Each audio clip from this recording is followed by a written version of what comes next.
In the world today, protecting a country's borders is vital. It is seen as a gateway to the UK.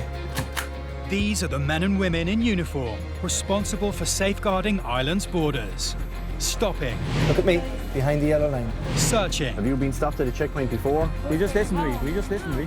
And seizing drugs, arms and illegal goods. If anyone tries to harm me, that dog will tear them to shreds.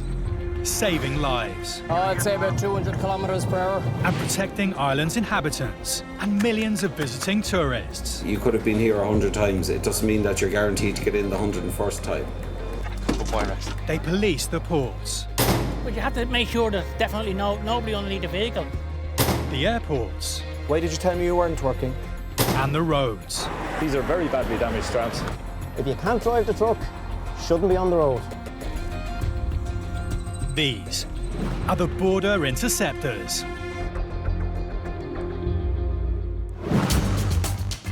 Coming up, a failed former asylum seeker returns to Ireland. But will immigration officers let her in this time? When were you here? 2003.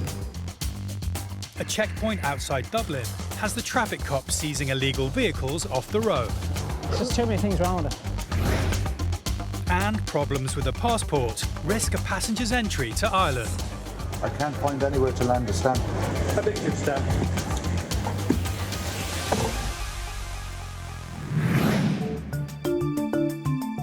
A record nearly 30 million passengers travelled through Dublin Airport in 2017, the majority from Europe, followed by transatlantic flights. But 2017 also saw a record 850,000 passengers arriving at Dublin from other international destinations, including the Middle East and Africa. Chile, Santiago, capital. Okay. With increased international passenger numbers comes an increased risk of people attempting to enter the country illegally.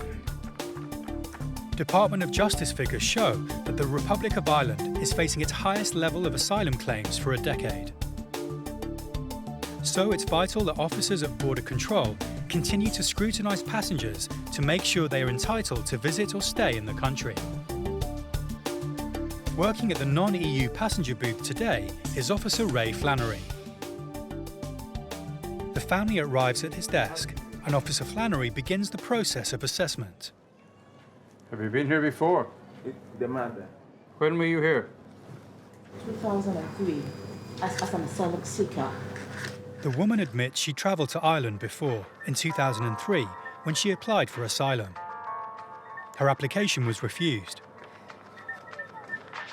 Officer Flannery needs to ascertain why she's returned to Ireland, this time with her family, and if she intends to apply for asylum again. And why come back now? Because my daughter has expressed the interest in growing in Ireland so she could grow with the culture. Have you any documents from the Irish government? It appears the couple are not seeking asylum, but have no documents or visas to allow them to enter Ireland. Instead, they reveal important information they believe allows them to enter the country.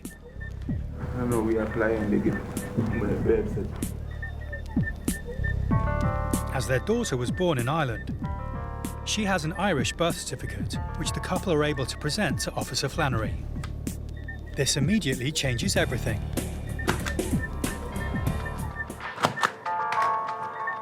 Born before the 1st of January 2005, their child is an Irish citizen and entitled to be in the country. Yeah, stand right back to the wall. And as her legal guardians, her parents are also allowed to enter the country. Officer Flannery processes them. Taking their photo for the immigration database, he grants the family an initial 90-day stay in the country. Now you must go to local police in Ennis within 3 months and they will register you there and extend your time. They have the child's birth cert and Irish passport, so they have proof that the child is Irish and is entitled to be here. Just push. Despite previously being denied asylum, the family are allowed into the country and are making plans. At least my daughter will have the chance of, mixing with, the Irish people, so that when she grows up, she's not left out. Otherwise, if you're an Irish and then you come here and you're a stranger and in your own country, So I'm happy that my visa application went through and I'm finally here in Ireland. I'm really happy. Patrolling the roads outside of Dublin Airport are traffic officers Paddy McElroy and Philip Earle. Stationed on a major route linking Dublin and the rest of the country, the officers have set up a roadside checkpoint to spot check vehicles and to get those breaking the law off the road. Officer McElroy pulls over his first vehicle. How are you, sir? You know your tax is out of date here? Oh, you have your mobile phone in your possession as well? So that's 2 different offences you committed in the space of 2 seconds. All right? Sort it out, will you? Given it's just out of date, on this occasion the officer lets him off with a verbal warning. The tax is only 0418. Obviously he's trying to avoid it. So you can see the first car we stopped. The officers pull over any vehicle that looks suspicious or has been flagged for out-of-date tax. How are you, sir? A few issues there. Did you? Well, pull in there for a second, will you? Just want to have a chat with you. Can you tell me what's the story of the tax? And it's not long before another car is stopped. Right, do you have any proof that you just bought on the 19th of June? Patrol, I'm just looking for a reg check in Balbriggan if I could, please. While waiting for the registration details to come through, the driver reveals something else about the car that doesn't help his cause. A failed National Car Test certificate. So failed on the front suspension, anti-roll bars, seats, child seat in the back insecure, side lamps, and the intensity of that wasn't the correct. I have to get all those checked. The results of a radio check come through, and it only adds to the situation. The driver has lied about the purchase date of the vehicle. He's had plenty of time to ensure the car was road legal. There's only one option for Officer McElroy. All right, Gareth. You have this since the 5th of February, do you? You bought it and sold it and bought it again. You know this vehicle's going to be seized, you know, you don't understand that? Yeah? The vehicle's not NCT'd. There's just too many things wrong with it. Under Section 41 of the Road Traffic Act, the vehicle's going to be seized, of which I'm going to give you documentation where you can get it back. With one car seized and a queue of cars waiting, Officer McElroy is straight on to the next vehicle. Right, so your tax is out a year? It's not taxed in the next month. I'm going to be ringing and we're checking. I want you to produce the document and say that you've changed it back into your own name. Yeah, no, that's perfect. Yeah. As her tax is only just expired, the driver has a month to provide evidence she has re-taxed her car. But it's not looking so good for the next driver. What's the story? You've no insurance? You've no insurance? No, I have insurance. So. With a number of Shannon's flights arriving from non-EU destinations, border control is tight, and all procedures are followed to the letter. A flight has just arrived from Boston, and the immigration officers are performing the checks at passport control. Sometimes, remembering your passport isn't enough. How long will you be here? Entry-only stamps are issued in the Republic of Ireland. They're granted by immigration officers, giving you official permission to enter the country. You're running out of room, ma'am. And having room for a stamp is a requirement. Your passport is full. I can't find anywhere to land a stamp. You can be turned back for that, you know that. It is actually a reason for refusal. I don't know if many people know that or not, but they can be sent back. It's a worrying situation for the passenger. It is actually up to the person who owns the passport to make sure that there's enough room to land a stamp. You might find somewhere where I'd be able to stamp your passport. The husband takes a look. If they can't find room for a stamp, she can't be officially granted permission to land. She faces the very real possibility of being separated from her family and forced to fly home to Boston alone. How big is your stamp? Like that size? Yes.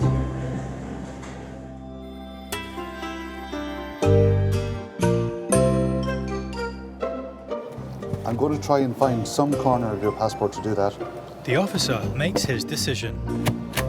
But there are other jurisdictions that wouldn't accept this, you know.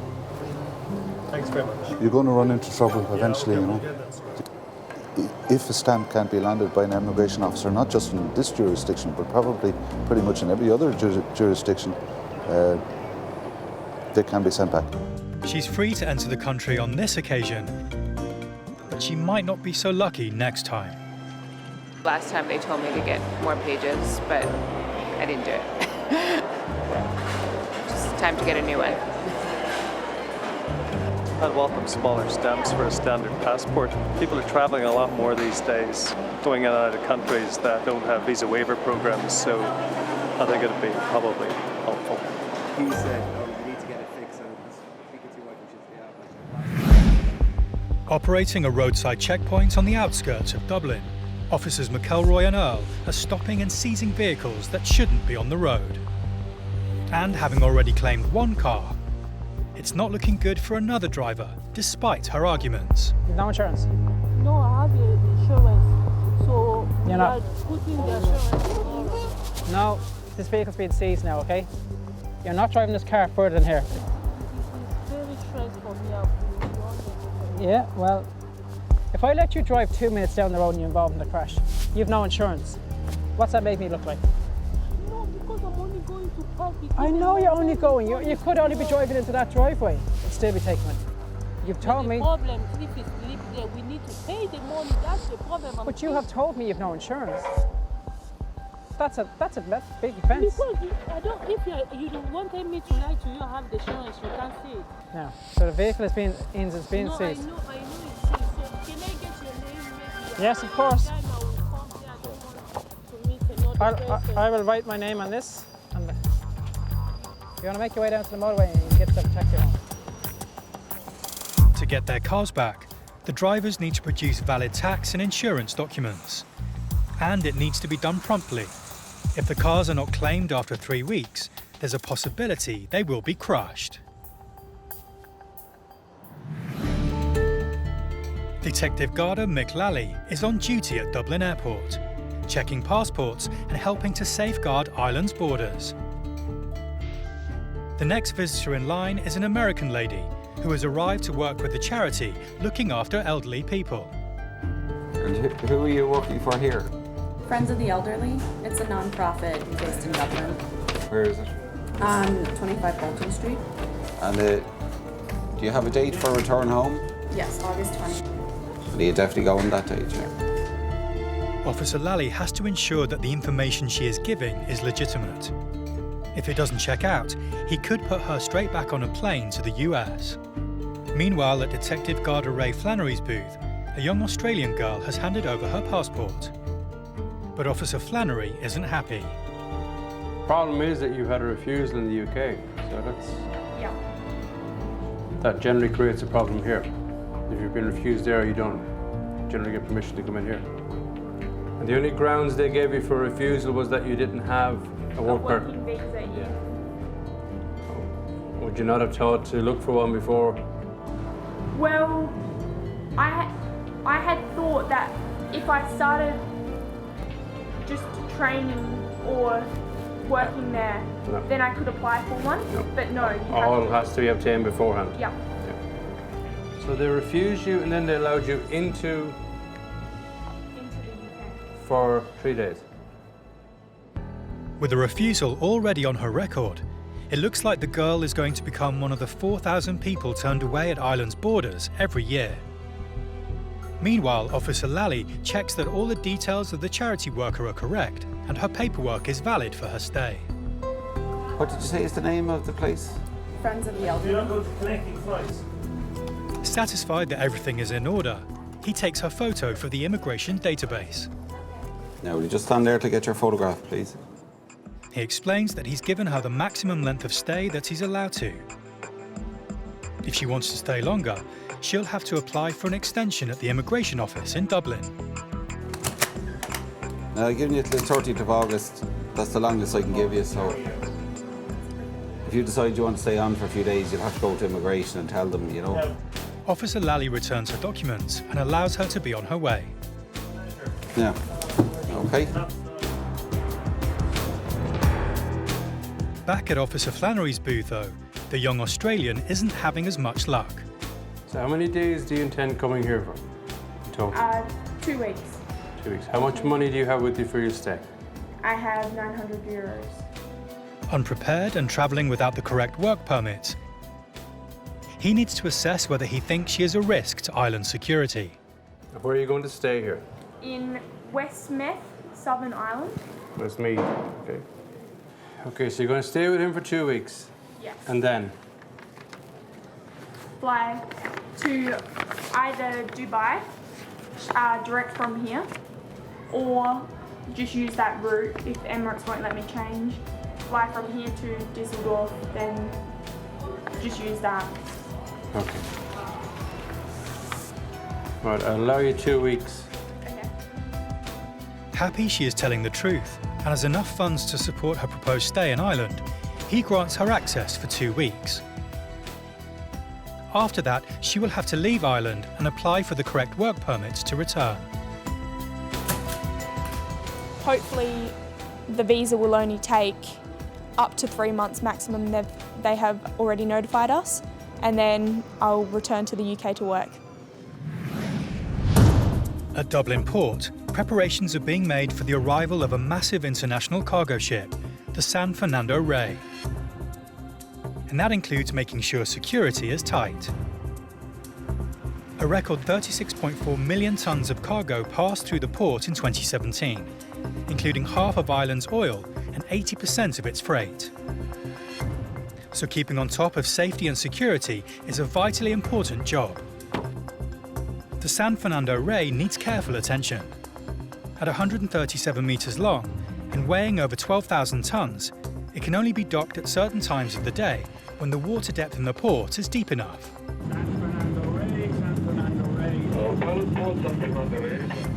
A member of the port's team, known as a pilot, has headed out to the cargo ship to oversee docking the vessel. Safety is paramount. With a boat this big, an accident would be hugely dangerous. With his knowledge of the port, the pilot ensures the ship can safely dock.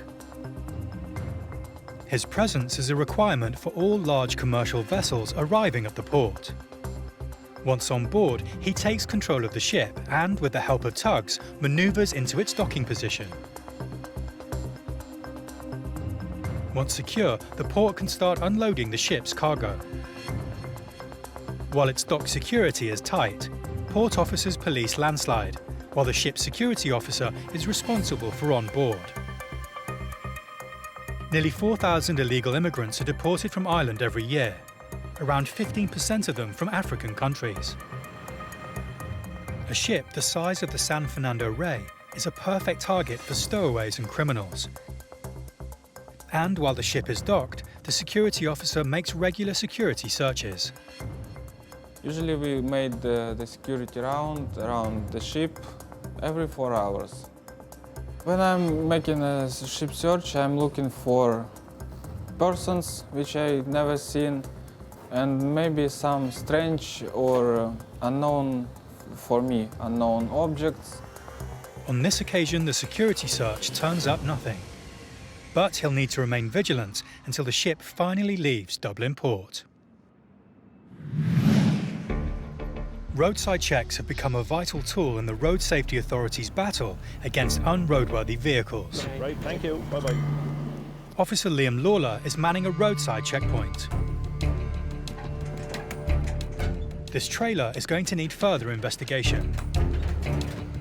You have no number plate, no brake lights, and no right indicator.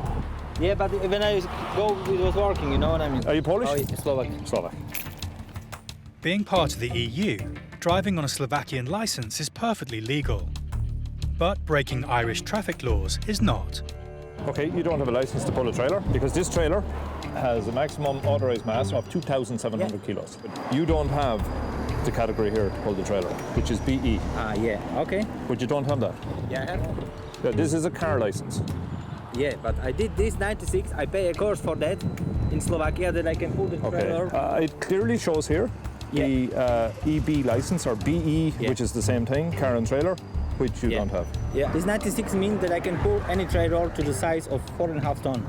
but you don't have the actual category license to pull a trailer at all, according to this. Well, there was a few things. The trailer didn't have proper brakes. There was no number plate, no brake lights, no indicator on the right. But the real issue was the license. He had a code 96 from Slovakia. Now, I don't understand the codes because obviously if there's 96 codes, he wouldn't remember them. But what it basically said was that he could pull a trailer up to a certain weight, which was 4,250 kilos, without what we would call a trailer license, which doesn't make sense. This trailer's too heavy for the truck, and Officer Lawler believes the driver hasn't even got the necessary license to pull it. Yeah, I know. That's why I did this license. And your van, I think, is 3,500 kilos, is that right? Yeah. A design weight? Yeah. So it needs... Yeah, but that's why I did the license for pulling the trailer. No, you didn't. Officer Lawler is suspicious. I can prove it. Where did you do your test? In Slovakia. How long are you in Ireland? I'm 15 years.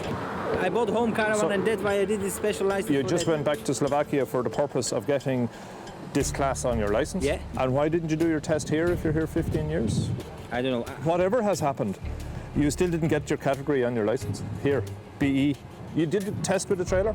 No. In Slovakia, if you want to have a caravan or any trailer, you don't need to do any test. Just extend your license. Without any test? Yeah. It doesn't make sense. He's saying that he didn't do the test, he just did a theory test, and he was able to get this extension on his license to pull a trailer. Now here we have a different system where if you want to pull that size of trailer, you have to do a test. So I need to look into it more. Officer Lawler discusses it further with his colleague from the RSA. They have the power to pull the vehicle off the road if necessary. I'm finished. Just get the trailer fixed. So. This driver will have to get his trailer fixed. The Garda and RSA have his number.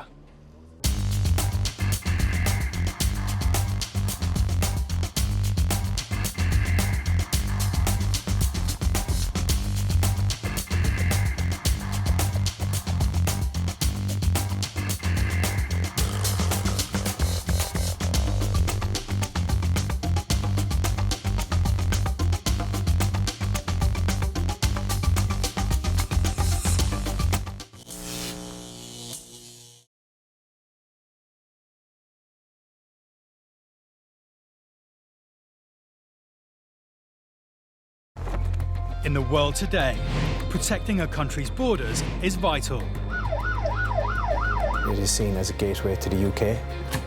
These are the men and women in uniform responsible for safeguarding Ireland's borders. Stopping. Look at me, behind the yellow line. Searching. Have you been stopped at a checkpoint before? You just listen to me. And seizing drugs, arms and illegal goods. If anyone tries to harm me, that dog will tear them to shreds. Saving lives. I'd say about 200 kilometres per hour. And protecting Ireland's inhabitants and millions of visiting tourists. You could have been here 100 times. It doesn't mean that you're guaranteed to get in the 101st time. They police the ports. But you have to make sure there's definitely nobody underneath the vehicle. The airports. Why did you tell me you weren't working? And the roads. These are very badly damaged straps. If you can't drive the truck, shouldn't be on the road. These are the Border Interceptors.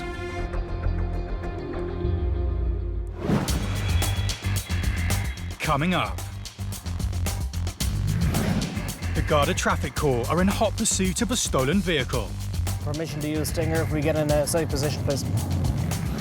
Illegal immigrants make a run for it. Can port security catch them before they cross the border? And at Cork Airport, there's an Interpol alert. Sistema Interpol E08.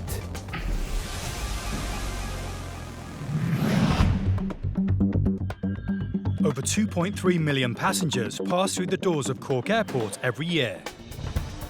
And every single one of them must pass through passport and immigration. On the desk today are officers Noel Maxwell and James Ahern. Their job is to spot anyone acting suspiciously or trying to enter the country illegally. Your travel document.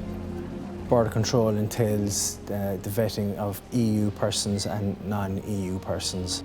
See that they're suitable for entering the state. Are you living in Ireland? Hello. This is border control, so by arriving here, they are scrutinised as though it could be their first point of entry into the EU.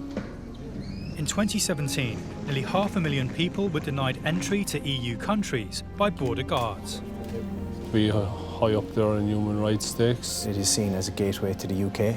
We have an economy that is back on track after a recession, and working and living conditions here are of quite a high standard.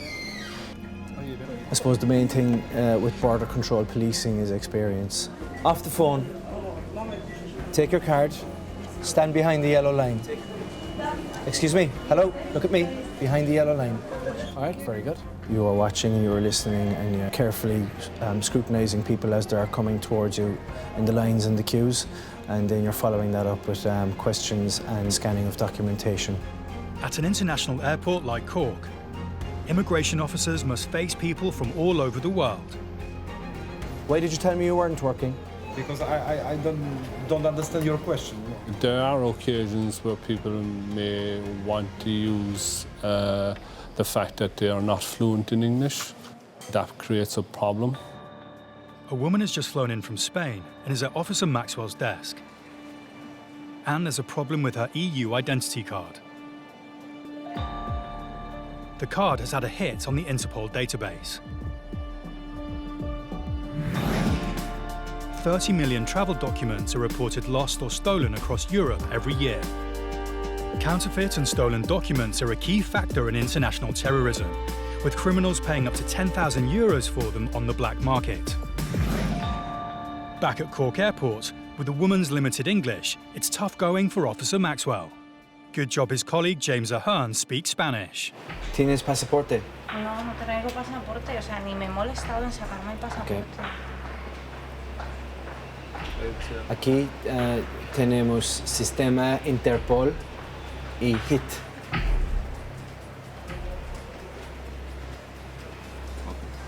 ¿Perdiste esta carta? ¿Que si la perdí? Sí. No, la perdí ¿Seguro? hace tiempo y me la volví a sacar. De hecho, tiene súper poco tiempo. Yeah, she said she lost it for a short while. According to her, she reported her ID card stolen, but has since found it. She says she thought she could still use it for travel. As her card's been flagged by Interpol, the guards need to make sure she is who she says she is. All the woman can do now is wait.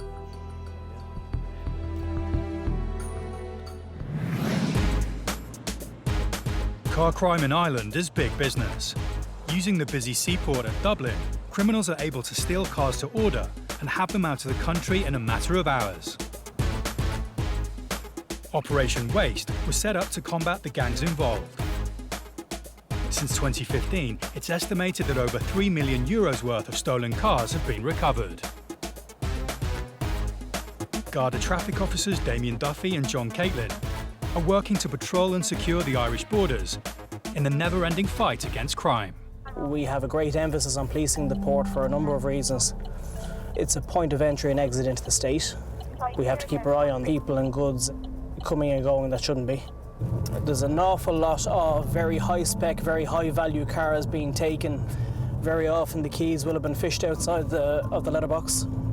That could happen in the early hours of the morning. And by 6 a.m, those cars are in containers, they're on boats, they're on ships, and they're leaving the country for destinations in Africa and Eastern Europe. It's not long before a call comes over the radio.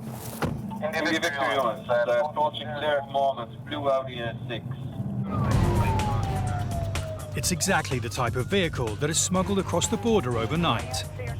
They head to intercept. Control from Tango Bravo 101, permission to use Stinger if we get in a safe position, please. Too many cars. It's too dangerous for the Stinger. No, we've been told not to use it because it's a motorway. There's too many live lanes of traffic, it's not safe. I'd say reverse, chap, because... So the officers lie in wait for the stolen car.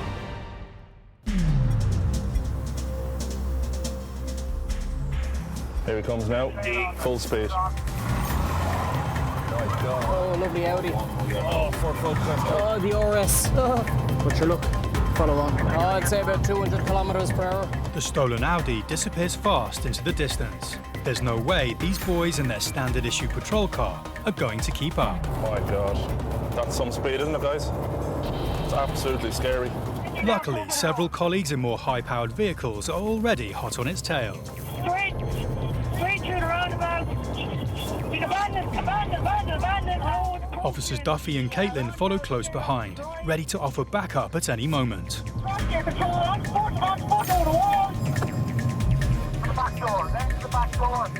Nathan has been taken. Amazing. That is a brilliant result. The vehicle that was being pursued all the way from Laois has just been brought to a conclusion. The driver has been arrested now as well. It turns out that the vehicle in question had been stolen with keys from a house in the Midlands. It's a Audi A6, nice car now. Half it in the wall. He was going, God only knows what speed he was doing, way above any of the capacity of most of the patrol cars in our fleet. The risks are massive. They're absolutely massive. See the two cars here, either side of the marked patrol car in the roundabout? They're the cream of the crop, high-performance pursuit vehicles. If it wasn't for them two, there'd be no conclusion tonight. So we have a vehicle that was stolen, recovered, minor damage, and we have one prisoner in custody, and most importantly, nobody was hurt. So it was a good result. If it wasn't for the Garda Traffic Corps, the stolen Audi would have been across the border and out of the country by morning. Dublin Port covers over 600 acres and handles over 100,000 haulage vehicles a year, making protecting it no mean feat. Activity at the port never stops, and the site is monitored 24 hours a day, 7 days a week by a network of CCTV cameras. In the control room, security officers Dermot Weldon and Paddy Rooney are viewing live feeds from the system. Oh, there, the lad are working there. Control to Alpha 3. They are on the front line in the battle against illegal immigrants who stop at nothing to try and make it across the border. And tonight is no exception. Having emerged from under a newly arrived truck, these people may believe they are home and dry, but their every move is now under surveillance. There's nowhere to run. In 2017, more than 10 people every 24 hours were stopped, refused entry, and deported out of the country. Coordinating a ground team into position, Port Security and the Garda are ready and waiting to spring their trap. After a long and dangerous journey, their attempt to enter the country has ended in capture. Tonight, this border is secure. Back at Cork Airport, a Spanish passenger is stuck airside. She's travelling on an ID card that's been flagged by Interpol as stolen. Aquí tenemos sistema Interpol y HIT.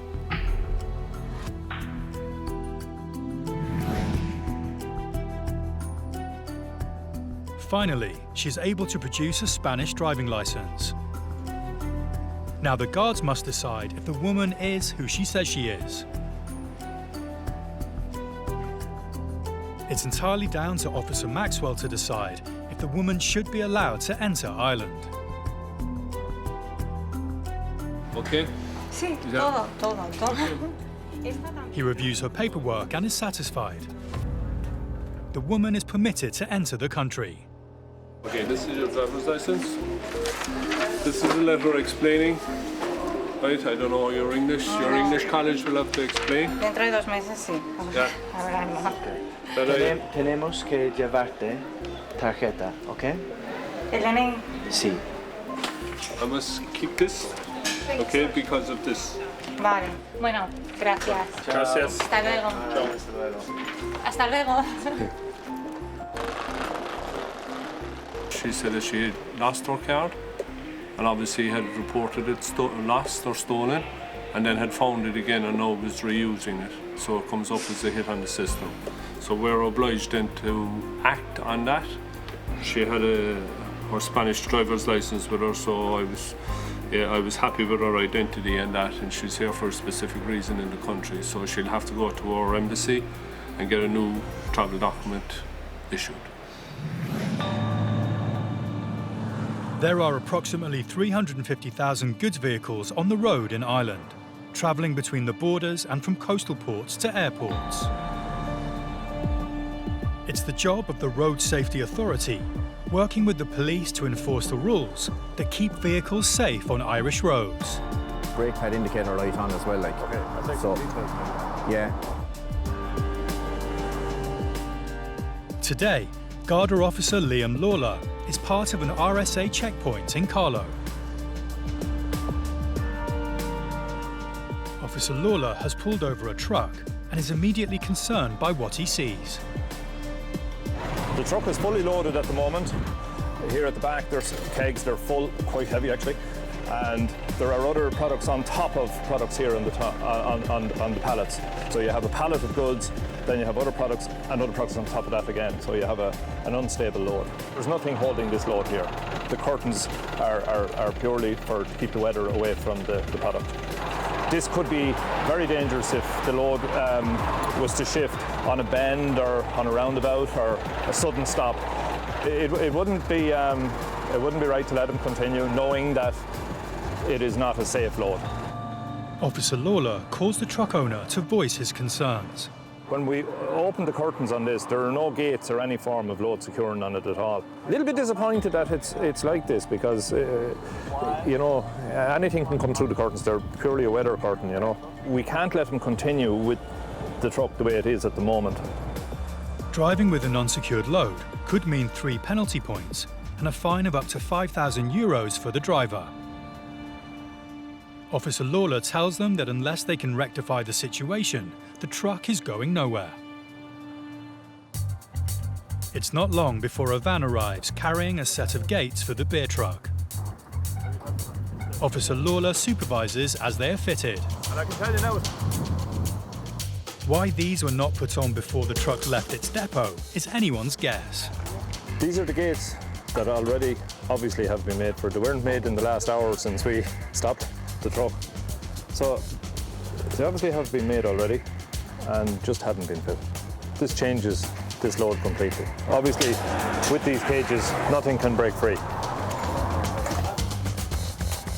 This time, the driver is sent on his way with just a warning, and a potentially lethal situation has been averted.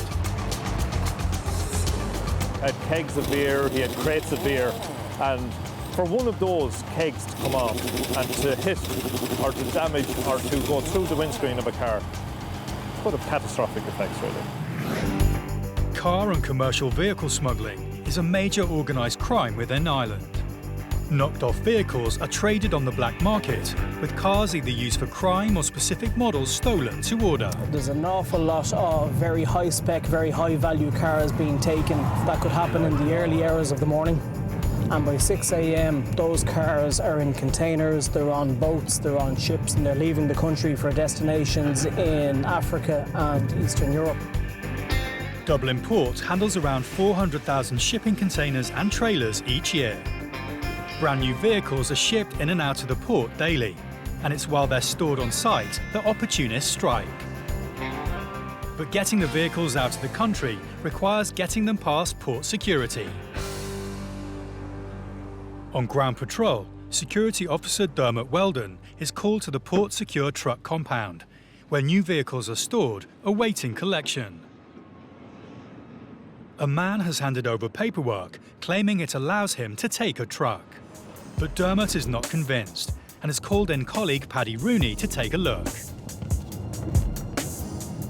I'm that guy taking out that They decide they need to question the man further. Now, should have been there in the first place.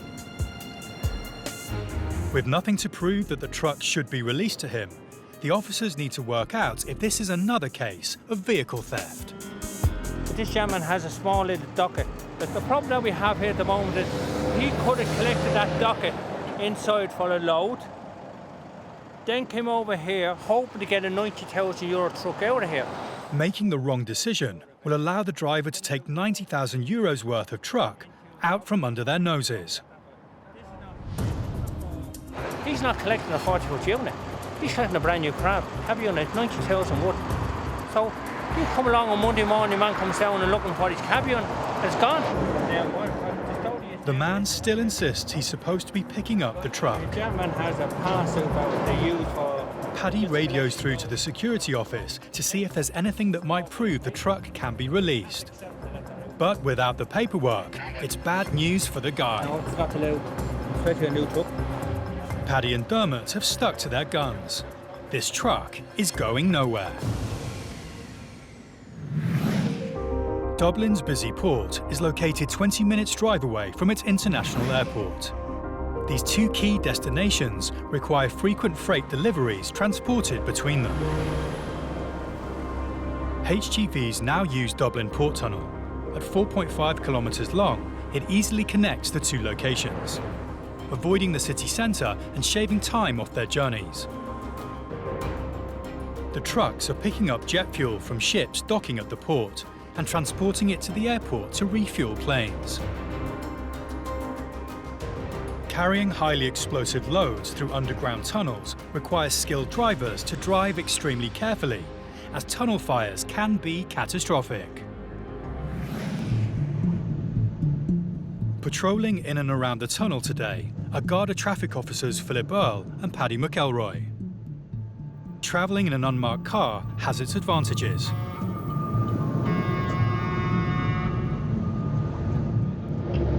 We're being flashed by the car behind. We're doing 80. What they're witnessing now is a cause for major alarm. Heading for the airport, this driver appears to be in a hurry.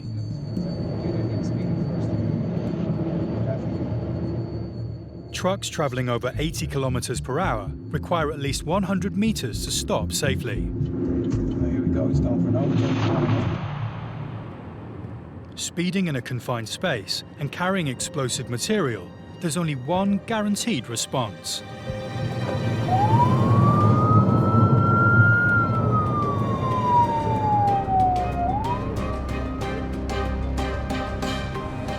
This driver has been caught fair and square, and by the one cop he doesn't want to meet. That's some disgraceful driving. I'll introduce myself. My name's Garda Philip Earle. I'm attached to regional traffic base at Dublin Castle on the commercial vehicle unit. So in other words, the man who does the trucks. So we can stop all that carry on now. If you can't drive the truck, shouldn't be on the road. I'm well able to drive the truck. Well, that's not what I'm after seeing back there. I'm after seeing you within 10 feet of a vehicle, flashing your lights. You're aware what happens when you crash one of those in a tunnel? Very much so. And that's the way we drive. Well, I'm standing on the brakes. I'm actually standing on the brakes. So you're telling me you can't control the vehicle? Oh, we can control, that's how we... Well, it didn't look like it. This is the excuse you're telling me. We could have been an old lady driving in front of him, or a vulnerable road user, where they could have panicked at that sort of situation, where they see a large truck coming up behind them. They could either change lanes, cause another vehicle to brake unnecessarily, or there's any sort of different scenarios that can unfold as part of an aggressive driver like this. He's basically saying that he couldn't slow down the truck enough. I mean, it's incredible stuff to be saying. A professional driver with all the driver licenses, he's carrying fuel destined for Dublin Airport, and he's driving in that manner. Exasperated by his explanation, it's within the cop's power to take the vehicle off the road. I'm going to give you a ticket for driving without due care and attention. It is penalty points and it is a fine. If that was some poor tourist there thinking there's something wrong with my car, I better stop, this man wants to talk to me. We'll be looking at ambulances now, if we're lucky. I'll leave you to it, sir. Take care. He's got off lightly, but there's a final sting in the tail. He's a registered driving instructor. You couldn't make that up. The officers can take comfort that a potential disaster has been averted.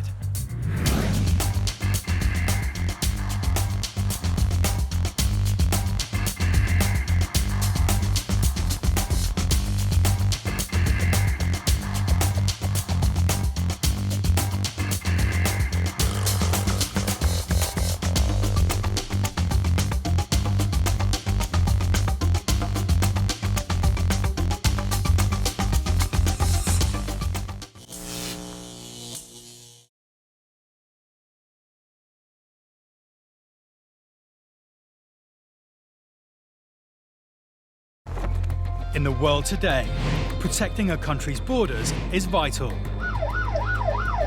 It is seen as a gateway to the UK. These are the men and women in uniform responsible for safeguarding Ireland's borders. stopping. Look at me, behind the yellow line. Searching. Have you been stopped at a checkpoint before? We just listened to me. And seizing drugs, arms and illegal goods. If anyone tries to harm me, that dog will tear them to shreds. Saving lives. I'd say about 200 kilometres per hour. And protecting Ireland's inhabitants and millions of visiting tourists. You could have been here 100 times. It doesn't mean that you're guaranteed to get in the 101st time. They police the ports. But you have to make sure there's definitely nobody underneath the vehicle. The airports. Why did you tell me you weren't working? And the roads. These are very badly damaged straps. If you can't drive the truck, shouldn't be on the road. These are the Border Interceptors. Coming up, at Shannon Airport, it looks like no visa, no entry. Will this traveller be sent packing? Just get you to take a seat there. Yeah. He could be from the likes of the Philippines or far-flung corners of the world. A driver refuses to give her true identity. But what has she got to hide? So either you're giving me a false name or... Well, I've no match for that. And Disney arrive in town. And with it comes a security lockdown for Dublin Port. Situated off the Atlantic coastline on the Shannon estuary, Shannon Airport is the gateway to the southwest of Ireland, giving travellers easy access to Limerick, Galway and beyond. It's the third largest of Ireland's airports, with over 1.7 million passengers travelling through it in 2017. Are you golfing? Maybe next time. You take care, sir. The airport's busiest routes are between London, New York and Boston. So you're a fiddle player, sir? No, piper. Oh, you're a piper, yeah? From a security perspective, the airport has a unique and vital relationship with transatlantic flights. We're the first port of call here in Shannon for transatlantic traffic. If they get into difficulty, No, my dear, thank you. they pass that point of no return where they can't turn back from America and they must keep going to the western seaboard, so we're it. So border control here remains tight. People attempting to enter illegally may find themselves in a very bad position. Shannon doesn't have daily return flights to some of the airports preferred by would-be illegal immigrants, with the result that anyone that might arrive here illegally could be looking at up to a week inside an Limerick prison pending a return flight. Oh, yeah? You're with that gang, yeah? Yeah. It's estimated that there are upwards of 26,000 undocumented workers in Ireland. You're okay, girl, you're okay, there's no panic. Many are foreign nationals illegally working in the country, How you doing? having arrived on tourist or limited work visas and then disappearing. Thank you. A non-EU resident has just flown into Shannon Airport and has arrived at Immigration Officer Niall Camp's desk. This is no simple case of stamping and letting him through, though. He's carrying an unusual amount of paperwork, and of much greater significance, he doesn't have a visa. No visa usually means no entry. I tell you, just get you to take a seat there. Here, I'll call you back in 5 minutes. He's told to take a seat and can only wait to find out if he'll be allowed into the country. Talk to you in 5 minutes. Thank you. That man behind me now, that gentleman behind me, he could be from the likes of the Philippines or far-flung corners of the world. We're not too concerned what country he comes from, as long as he is who he says he is. But there's a small bit of paperwork involved with him, so just put him aside, not to delay the queue too much. It'll take only 2 minutes. The entire flight is being processed, and the passenger is still waiting. He'll have to stay put until Officer Camp is ready to see him.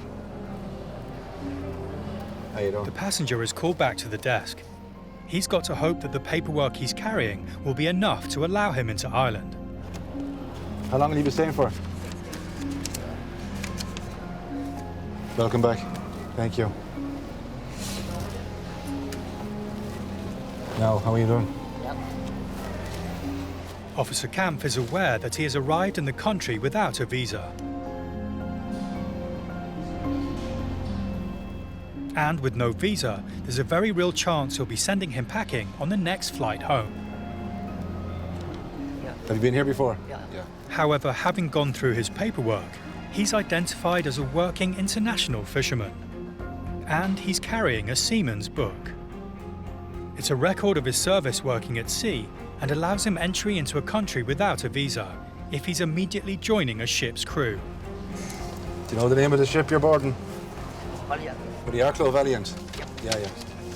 Working on ships all his life. And for him to correctly enter a country with the amount of visas he'd require, it would be an impossibility, or very difficult at least. So what he has is a seaman's book. It's a type of a passport for the high seas. Seaman's book, passport. Thank you very much. Best of luck. With all the paperwork done, he now has 24 hours to join his ship. Garda traffic officers McMahon and Faye are on patrol around Dublin Port, one of the busiest entry points to the Republic of Ireland. Attention. Here's some reason. What are you looking at?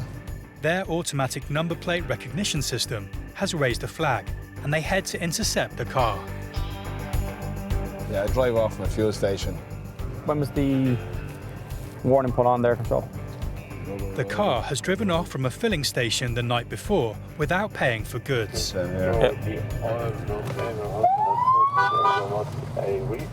They track it down and pull it over. What do you need to find, driver?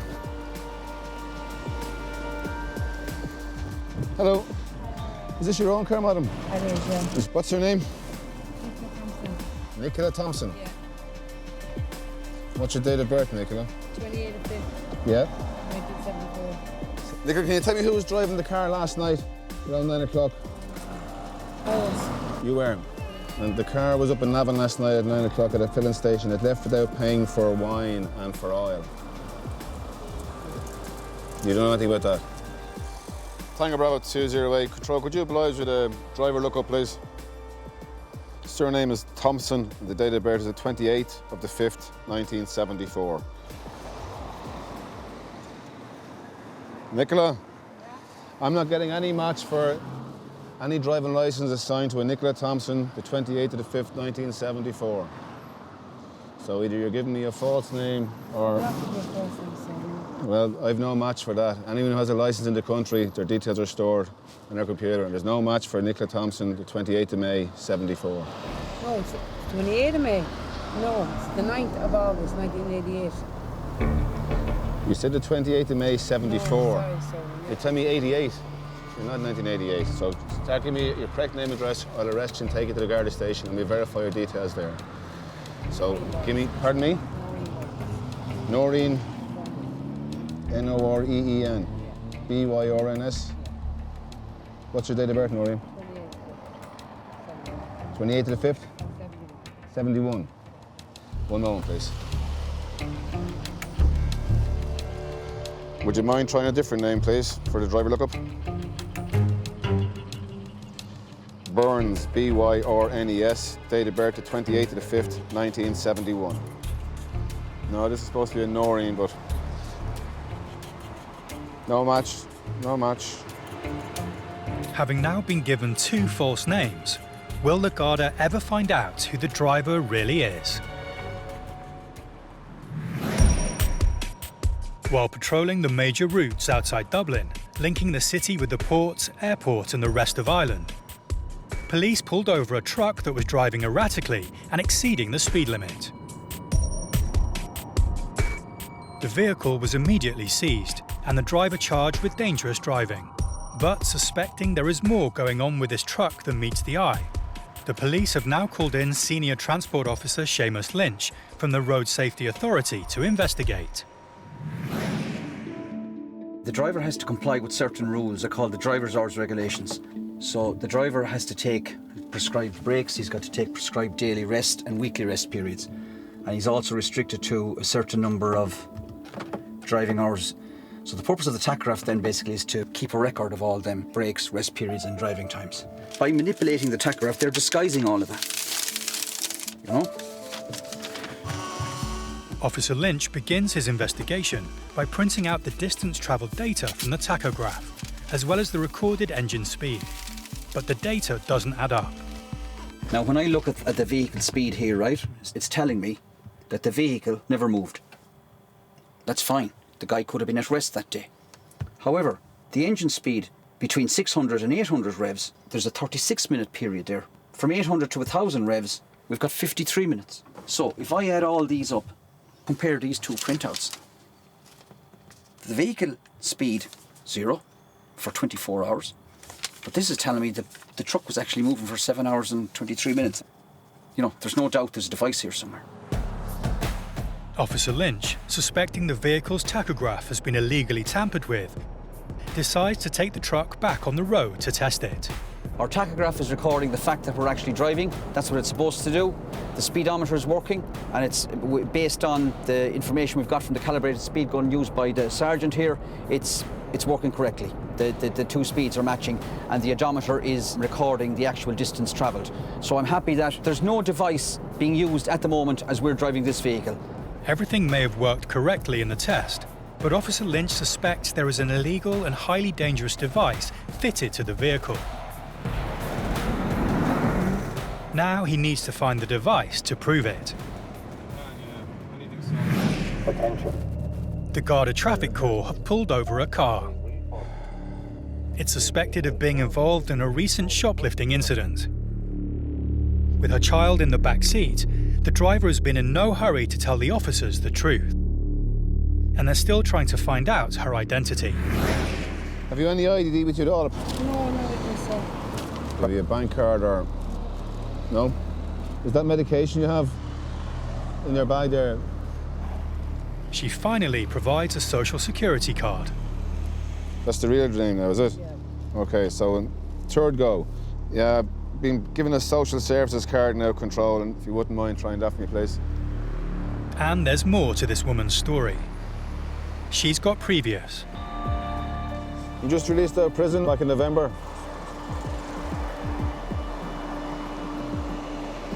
What was that for? What was that for? Shoplifting. And 9 o'clock last night, the car was up in Navan, shoplifting wine and... Pardon? Not only has she been inside, but she shouldn't be driving the car at all.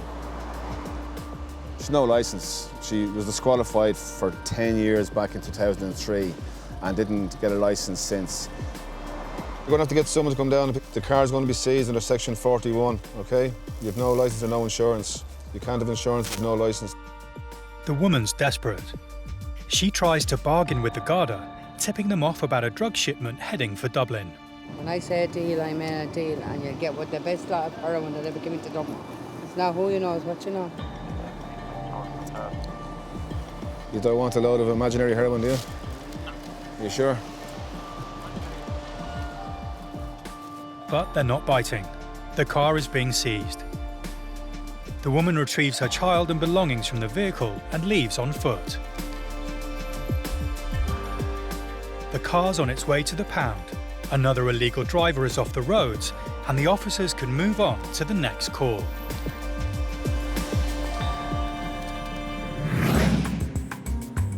Dublin Port is a key entry point on Ireland's border, handling almost 50% of all trade.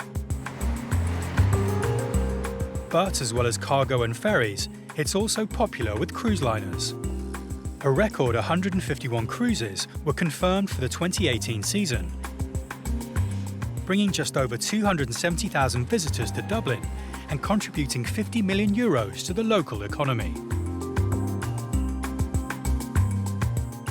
Today, the port is welcoming the 300-metre-long Disney Magic, with its 2,700 passengers for the first time.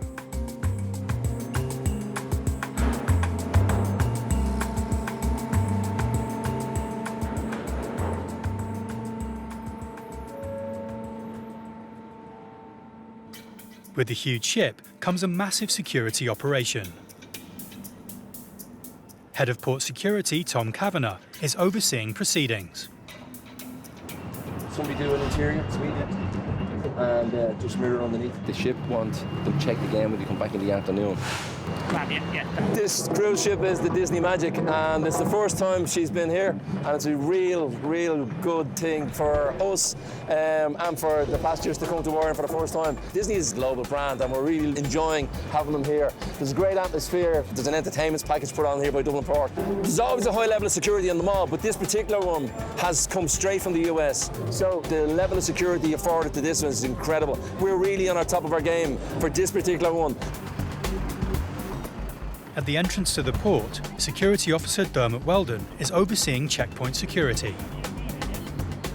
Every single vehicle coming in and out of this part of the port has to be authorised, either because they work there or because of the cruise ship's arrival. I have the manifest here, visitors list. So everybody who's going, visiting that ship or going onto that ship has to be checked with ID and their name on this list. If it's not on it, they don't get in. Simple as that. No excuses, no acceptance. For the buses and coaches which have arrived to pick up disembarking passengers, there's extra security checks.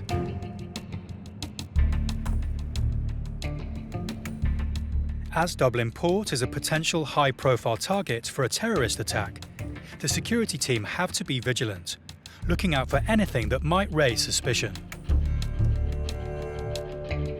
Security, whether you like it or not, is the main aspect in everybody's life.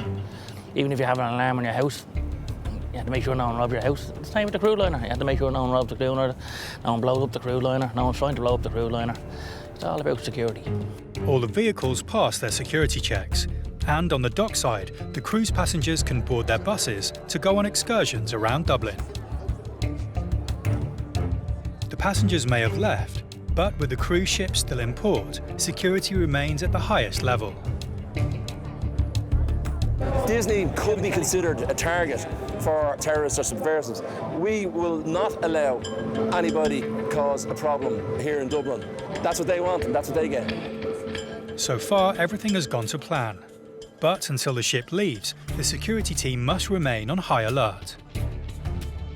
Once the passengers return from their excursions, the ship sets sail for the next leg of its journey.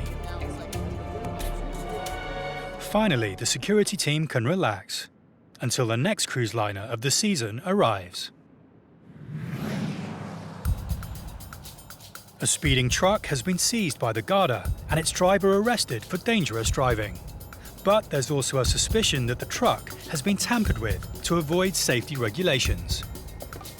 Road Safety Authority Officer Seamus Lynch has checked the truck's data and is certain it's fitted with an illegal device that stops the tachograph working correctly. When I compare these two printouts, the vehicle speed 0, but this is telling me that the truck was actually moving for 7 hours and 23 minutes. Now he needs to prove it.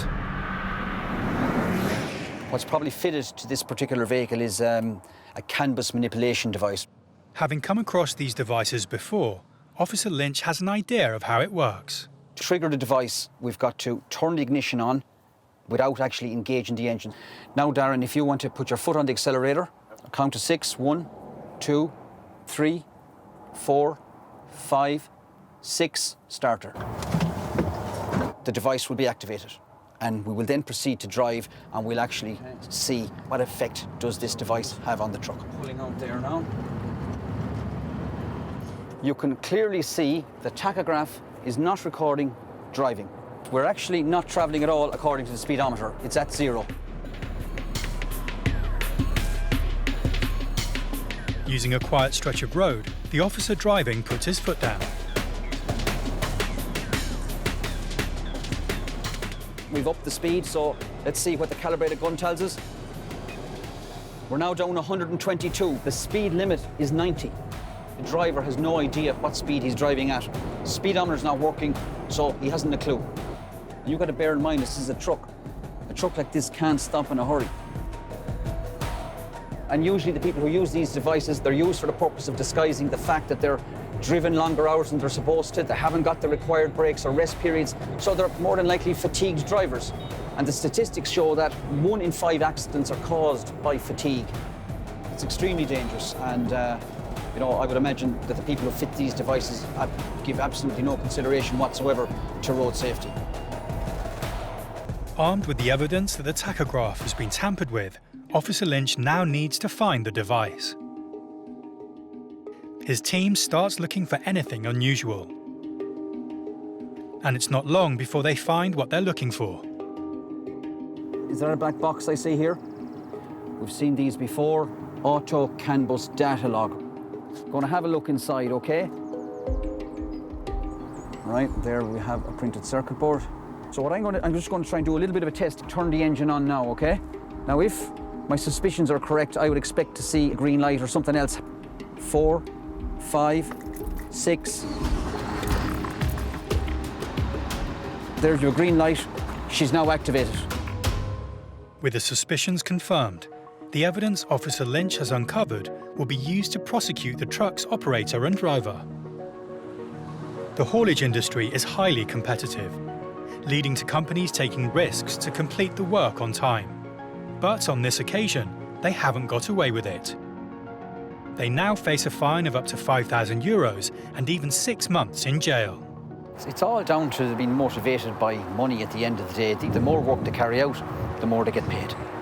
So, you know, I presume they look at the tachograph and driver's hours regulations as being too restrictive. But the problem with that is, obviously, you're compromising road safety and the conditions for drivers. These drivers are often, you know, made to use these devices, and they're ending up driving 16, 17, 18 hours a day and not getting adequate rest periods. Quite a small-looking device, isn't it? But what it can do with kind of pretty serious consequences. If one was to consciously think of road safety, you wouldn't put in one of these.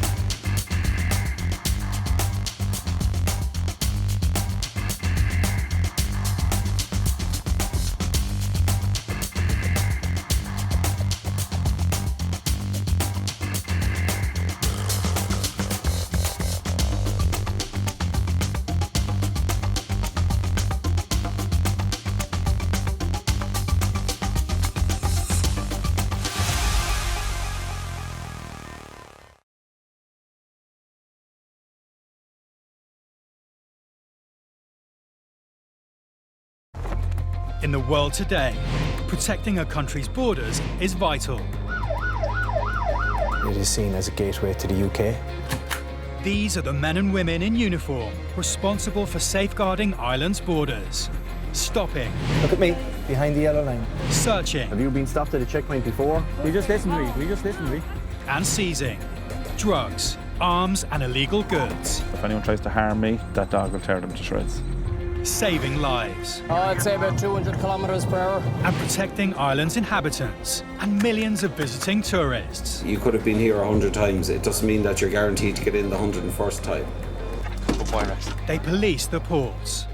But you have to make sure there's definitely nobody underneath the vehicle. The airports. Why did you tell me you weren't working? And the roads. These are very badly damaged straps. If you can't drive the truck, shouldn't be on the road. These are the Border Interceptors. Coming up, a routine stop and search. What's the story? Turns up an alarming find for the Garda Traffic Corps. Some drugs paraphernalia here. The needles and tubes for making up their own syringes. Corkport's four-legged secret weapon. That dog will tear them to shreds. And at Dublin Airport Immigration. You with the group? Yes. A student who may be on the next plane home. No problem then, because that visa is used.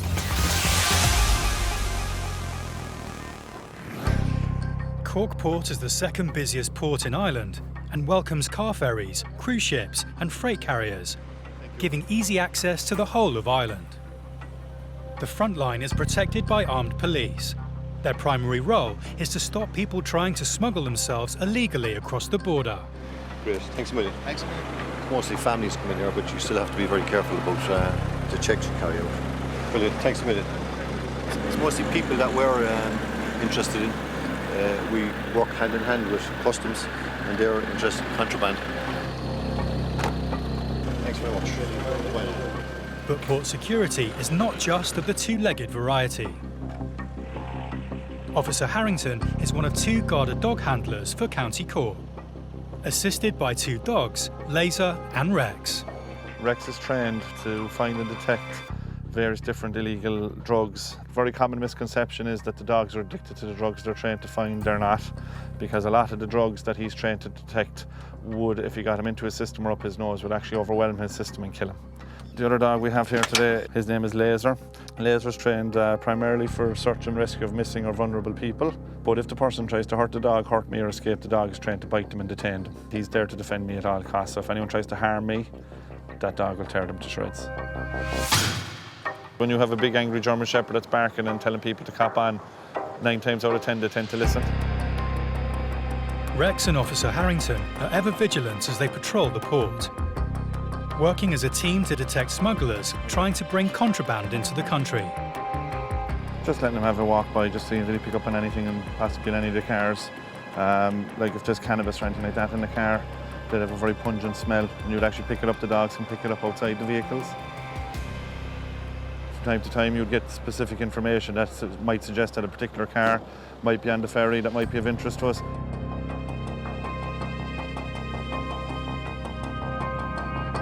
A ferry from France is about to dock at the port. And the Garda are about to act on a tip-off about a truck on board. Okay guys, we have the ferry coming from Roscoff this morning, 480 vehicles on board. There's one truck that's of interest to us. We're going to be checking that truck, so as usual anyway. With around 180 vehicles rolling off the ferry, any one of these could be carrying illegal immigrants.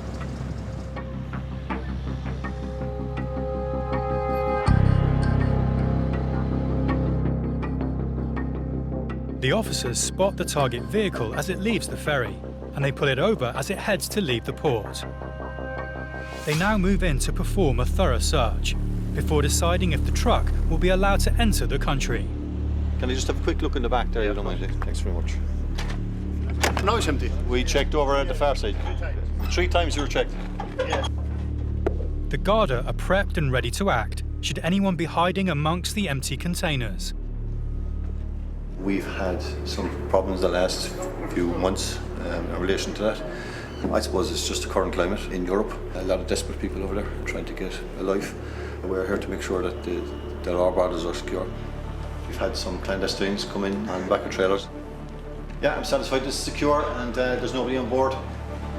They may have found nothing, but they're not finished yet. It's time to bring in the big guns. Oh. Come on, Rex, let's go. Come on, Rex. Where is it? Where is it? Here. Detective Garda Ray Flannery is on duty at the immigration booths in Dublin Airport. How long are you going to stay in Ireland? One more day. He's keeping an eye out for anything that may indicate a passenger is not being honest about their intentions in Ireland. Where are you going to be based? At All Hallows and then at Trinity College, Dublin. A group of American students have just landed from Heathrow in the UK. You're part of the group, yeah? Yep. They're stopping off in Ireland for a few days on their way back to the US. You with the group? Yes. Do you have a second visa? No. But it seems one of the students has a problem with his visa. You have a problem then, because that visa is used. They were not supposed to, like when they sign it. The tutor arrives at Officer Flannery's desk in order to explain the situation. We changed place, we went from... Yeah, but the visa he has is a single entry visa. Yes, and they made the people on this side made a mistake in the Irish airport, but the person stamped it accidentally because she just took the whole lot of ours and stamped them all. He has to be convinced that they are telling the truth, or the student will be back on a plane and on his way out of the country. It's deemed used once it's stamped. Yeah, but we didn't know this, and we had, you know. Yeah, so technically you should, because you came to here to go to the UK. Yeah, but... Yeah, so once you landed here, what airline would you go to the UK with? When we went through the Irish consulate in Boston, we gave them the itinerary and said we were flying Aer Lingus from, into Dublin to Heathrow, and this is what they... Yeah, no, it should be in both. Officer Flannery is happy that there has been a genuine mistake. So how long more are you staying? We're staying till Tuesday.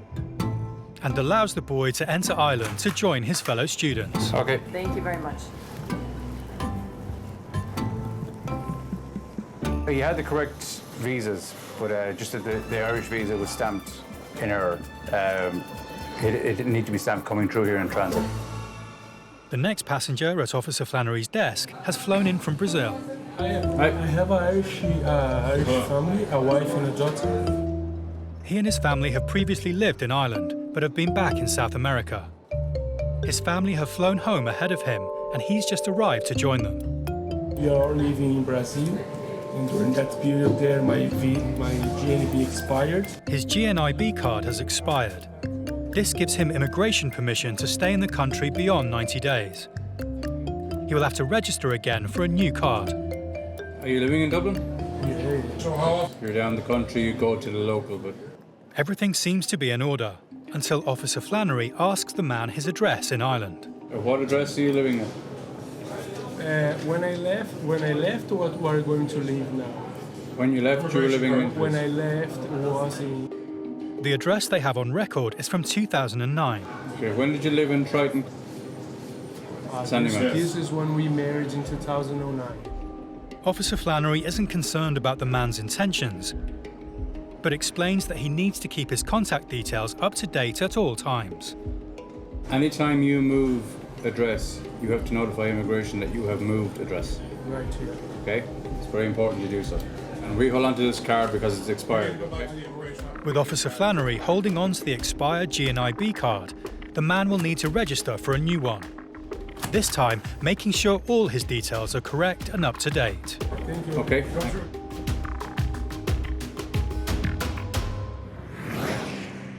Back at Cork Port, the Garda Border Patrol are on high alert. Can I just have a quick look in the back there? Thanks very much. They've had a tip-off that a truck arriving from France may be carrying something or someone it shouldn't have been. There's nobody on board. So far, they've discovered nothing. Time to bring out their secret weapon, Rex. Come on, Rex, let's go. Come on, Rex.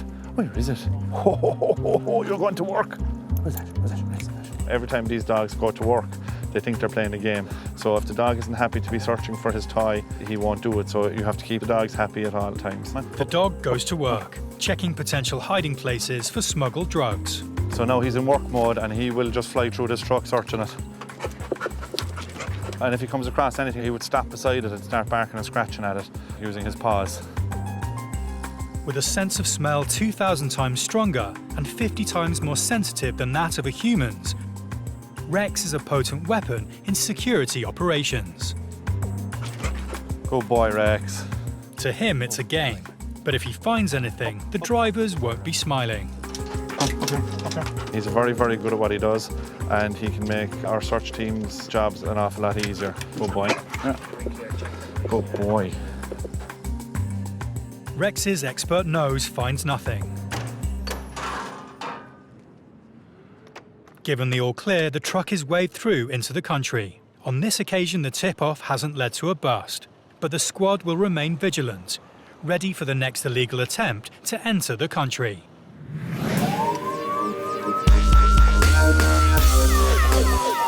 The Garda Traffic Corps patrols the roads around Dublin Port and Dublin Airport. It's their job to keep these busy entry points to the Republic of Ireland safe.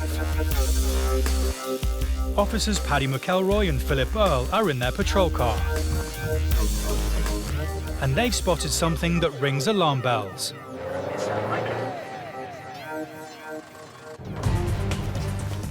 They turn the vehicle around and head off in pursuit of the Nissan Micra.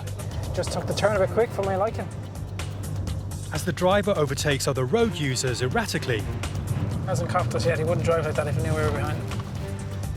the officers radio in for a vehicle check. Control, just looking for a vehicle registration check when you can. It's a dark coloured Micra and your insurance. Insurance rather than March of this year, tax May of this year, sales made up to March of this year. All I put there not legal, I checked a couple of times earlier on this year. Roger that, sir. It's time to pull this driver over.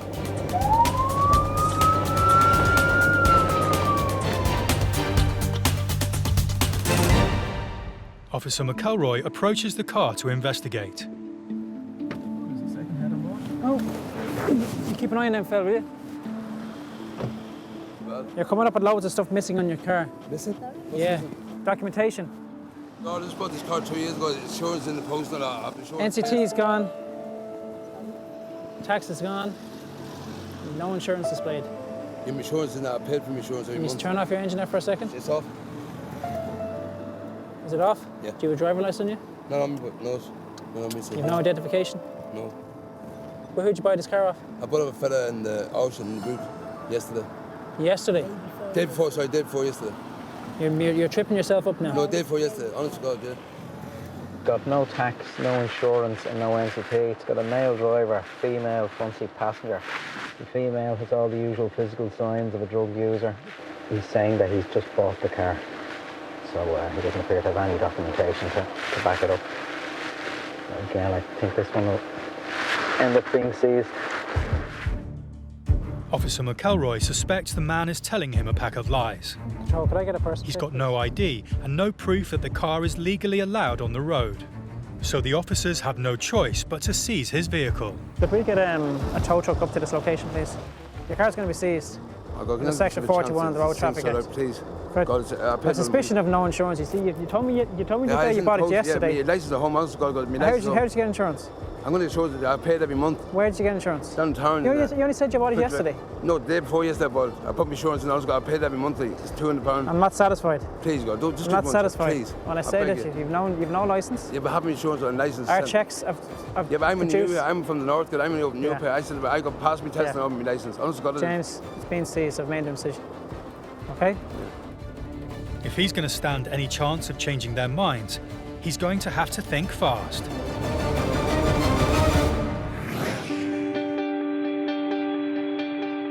With up to 740 flights landing every day, from 180 potential destinations in 42 countries, over 4 continents. The task of keeping Ireland's borders safe at Dublin Airport is no mean feat. Hi, how are you? 30th of May. At the immigration desks, Officer O'Connell is on duty, helping to protect those borders from potential threats. How are you doing? A gentleman has just flown in from Hong Kong and has arrived at his desk. Who do you visit? My brother and sister. Your brother and sister, do they work here? Yes. They work here. And do you have their immigration details? No. Do you have a letter? No. Okay. I'll try and find them on my system. Officer O'Connell can't find any record of the relatives on the system. If the man can't prove where he is staying and who with, then he could be denied entry into the country. They're not on my system. Hmm? No, they're not here. No. Maybe ask my sister. Yeah. It turns out that the man is travelling with another of his sisters. She joins him at Officer O'Connell's immigration desk so he can question her about their reasons for coming to Ireland. My sister and my brother. Okay. Yeah. No mobile number. What? No mobile phone. Mobile. Yeah.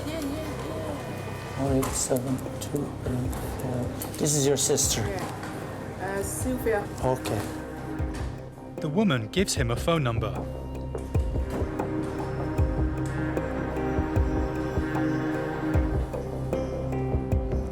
But there's no answer. Voicemail. He needs to confirm their story to ensure that they aren't trying to enter the country illegally for work. For now, they are going nowhere. Do you know your sister's date of birth? Yeah. Date of birth. Your sister. Yeah. Yeah? My sister? Yes, please. Me. Her date of birth? Yeah. And on top of that, the language barrier is starting to become a problem. Date of birth? Date of birth? Yes. Oh. Is this 1948? Yeah. 1948, September. Maybe. Okay. And born in, or nationality Hong Kong? Yeah, I'm from Hong Kong. Okay. No records. He tries to get through again.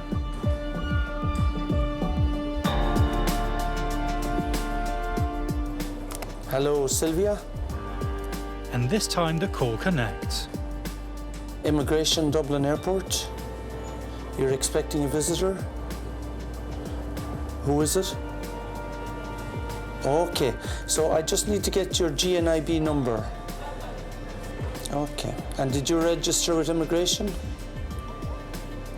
You did. Okay. The 8th of October 1956. Ah, yes, I have it here now. The woman on the phone has registered with the Garda National Immigration Bureau and is able to give Officer O'Connell her details. Yeah, that's fine. He finds her on the system, Very good. So you're the is satisfied that the couple are genuine, and is happy to give them leave to land. So when you are visiting next time, just get a letter from your sister with all her details on it, okay? Because then we won't be delaying the other people, okay? Okay. Thank you very much. Bye-bye.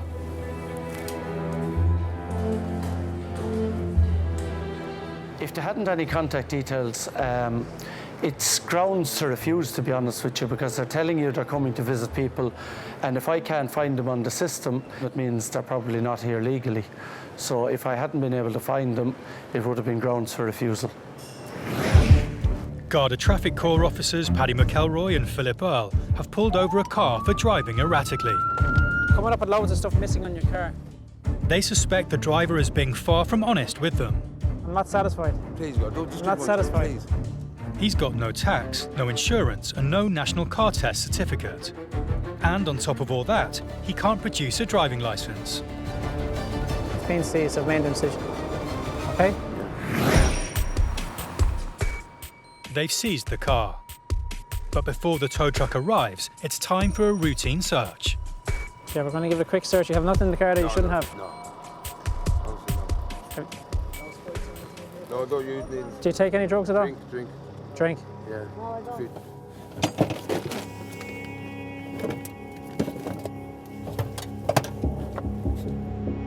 And the plot thickens. What's that? Who was on the cocaine? No, but I don't take coke, I don't drink. Some drugs paraphernalia here. We have the pipes that they use for smoking. This seems to be, it's not something you'd see much of these days, where they appear to be making up their own needles by using pins and so on. No need for that in the modern day with the government needle exchange programs and so on. It's unusual to see, and it's very old-fashioned. You'd see the likes of the needles and tubes, you know, for making up their own syringes. It's almost like you'd see in prison rather than on the streets, to be honest. The likes of this tin foil that you use for smoking. Then we've got this container here. The telltale sign here is the green liquid in the bottom. That's methadone, which is a substitute for heroin. People who are coming off heroin will be prescribed this through clinics and doctors and so on. The bag here is crushed tablets of some sort. We're going to guess from the colour and from experience they tend to be sleeping tablets. Again, more medication. These are all in the name of another lady who's not in the car, who's related to this lady. She tells us she doesn't take drugs, but a check on our system tells us the opposite. They seem to be harmless enough, two characters, living homeless, basically living out of the car. Fortunately, the car isn't tax insured or NCT'd, so there's no way we can let them drive around like that. Although they found drugs paraphernalia, there's no drugs, so the officers can only seize their car. They let them get their things together, and it looks like they have their entire lives in a handful of carrier bags. The car's heading to the pound, and the couple are heading off under their own steam.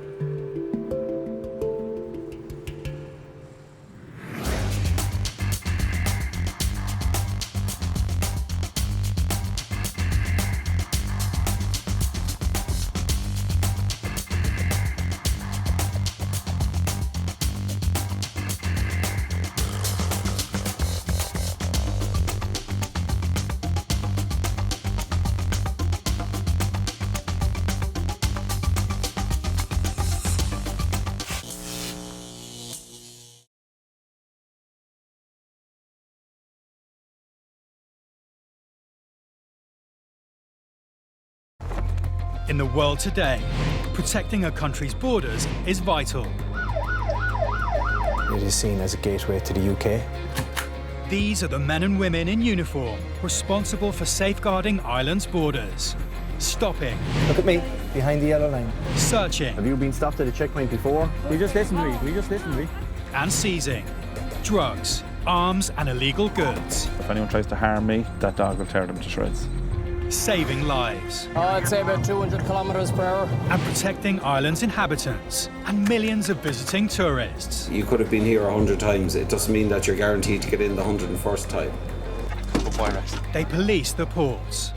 But you have to make sure that definitely nobody underneath the vehicle. The airports. Why did you tell me you weren't working? And the roads. These are very badly damaged straps. If you can't drive the truck, shouldn't be on the road. These are the Border Interceptors.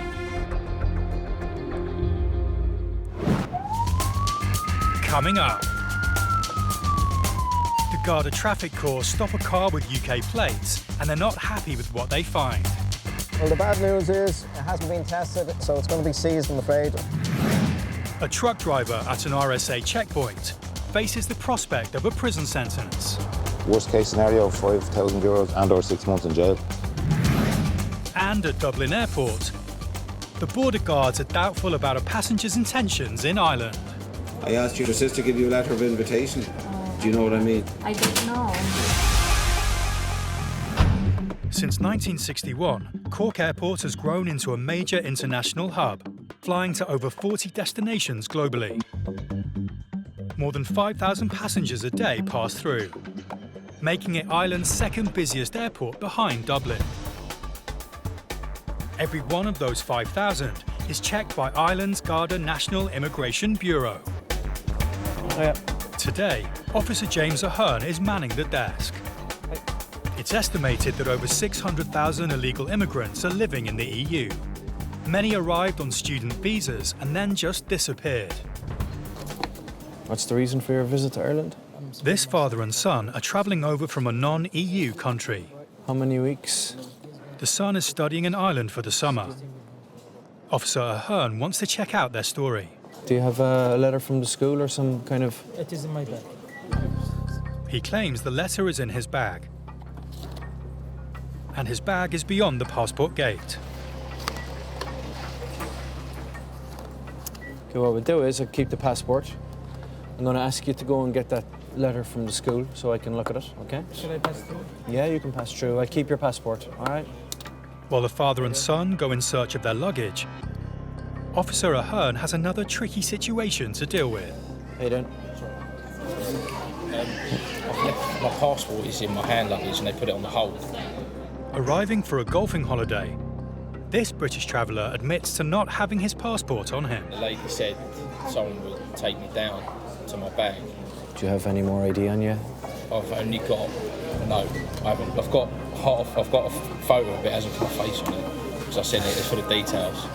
Got nothing else on me. Only my boarding pass. That's it. Right. As member states of the EU, free travel is allowed between the UK and Ireland. Passports are not required, but UK citizens do need to present some form of valid photo ID. Well, because this is an international airport and you've come to immigration without a travel document, right. I'm going to have to get you to sit down over there and I'll get someone to get your bag, bring it down to you. Okay. All right, just take a seat over there and one of the brown seats over there. How you doing? The father and son were allowed landside only because they had passports. But this guy has nothing. For now, he's staying airside on international soil. The father's found his bags, and he returns letter in hand to Officer Ahern to prove why they're in the country. Is he leaving on the 19th of August? Yes. We have his Not the 20th, the 19th. Yeah, I have his ticket. Would you like to see it? Okay, no, if you're telling me it's the 19th, I'm happy enough with that. It all checks out, and their passports are returned. Thank you. They're now officially allowed into the country. But the golfer is in trouble. He needs to find some ID. And with a queue of passengers at Officer Ahern's desk, he's going nowhere fast. Every month, nearly 2 million cars cross the 500-kilometre border between Northern Ireland and the Republic. Many of them stay without being re-registered, and this is illegal. Officers Paddy McElroy and Philip Earle of the Garda Traffic Corps have found a suspect car. Its UK plates have rung alarm bells, so they've moved to investigate.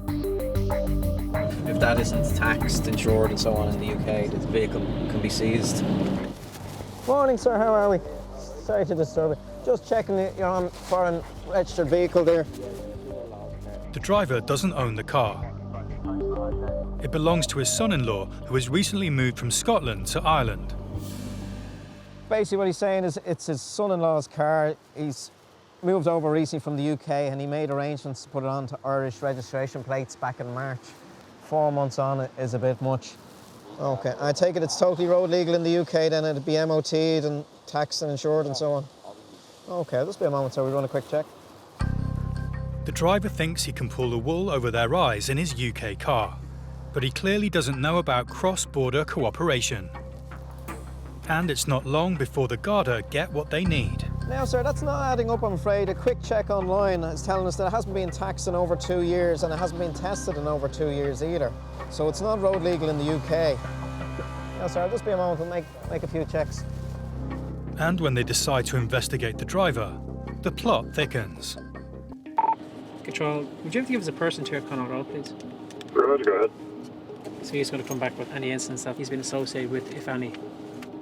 That was Section 41 back in 2010. Section 41, he said the car previously taken off him. Attention. I think we've bad news from him. Yeah, I think so. He's got previous, and their minds are made up. They're taking him off the road. Now, sir, sorry for the delay. Now, I checked you previously the car taken off in 2010, I see. Well, the bad news is I'm not happy that it's road legal in Ireland. I say it hasn't been tested in over 2 years in the UK. So definitely hasn't been tested in Ireland, so it's going to be seized, I'm afraid, under provisions of Section 41 of the Road Traffic Act. What I have to do is make a lawful demand for you to produce all your documents within 10 days. So that's your certificate of exemption or insurance and a certificate of roadworthiness, the MOT or NCT for it. If he fails to do that, he'll end up in court and being prosecuted. It is a penalty point matter, obviously, driving a car that's untested. And if he doesn't have insurance, he's facing a ban. The next place this driver is heading for is the courtroom. Back at Cork Airport, and border guard James Ahern has been approached by a passenger. My passport is in my hand luggage and they put it on the hold. The lady said someone would take me down to my bag and then I can show it to you down there. Do you have any more ID on you? No. All right, just take a seat over there. I'm one of the brown seats. The passenger is being forced to play the waiting game while he tries to work out how to get his documents. If he can't provide some form of photo ID, he could be on the next flight back to the UK. He's not travelling alone. His friend has already crossed the border. He hopes to track them down via text and retrieve his passport that way. This is an international airport. You can't come through immigration without your passport or travel document. The airline and its handling agents are under obligation to remind all passengers if they take their bags off to remove their travel documents from their bags. So this creates a big problem for us and for the passengers. The text got through. Yeah, you can pass through. And his friend finally appears with his bag. With his documents to hand, he is able to return to the immigration desk. You understand that because it's an international airport, we need to see a travel document before you can pass through immigration? I wasn't expecting to get through without it. I just thought... Yeah. Okay, very good. Thanks for that. Okay, thank you. Bye-bye. They put my bag on the hold, and I literally remembered as the wheels went down, I was like, oh no, I ain't got my passport. But it was all right, to be fair, so it's all sorted, isn't it? Hopefully I'll have my passport when I come back. It's crazy coming into an airport, international or not, without a travel document. It's crazy.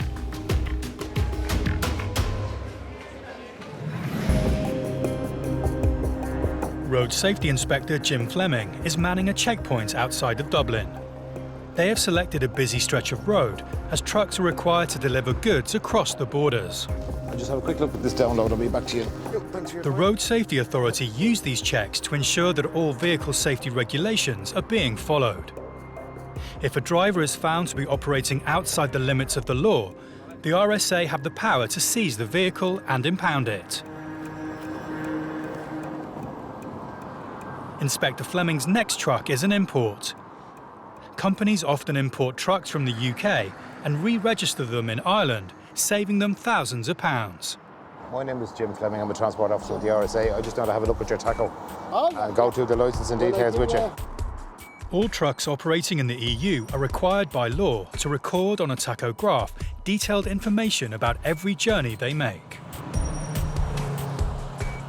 If they don't comply, they can face fines in excess of €3,000, as well as 4 months or more in jail and a 6-month driving ban. In 2014, the RSA took nearly 300 prosecutions to court. I'll just have a quick look at this download. I'll be back to you. The tacho download will allow him to see if the driver is keeping to the strict regulations on driving hours. So we'll just have a look at the download now and see. Drivers have a personal driver's card to use in the tacho whilst on shift. You can see there last Tuesday the vehicle was driven for a day with no driver card in it. There's a problem with the driver's card. Jim is now more than suspicious about the truck's activity. No card should mean no journey. Tachograph is not in compliance with the regulations. The tachograph has also revealed to him that the vehicle has the wrong registration details and no operator license.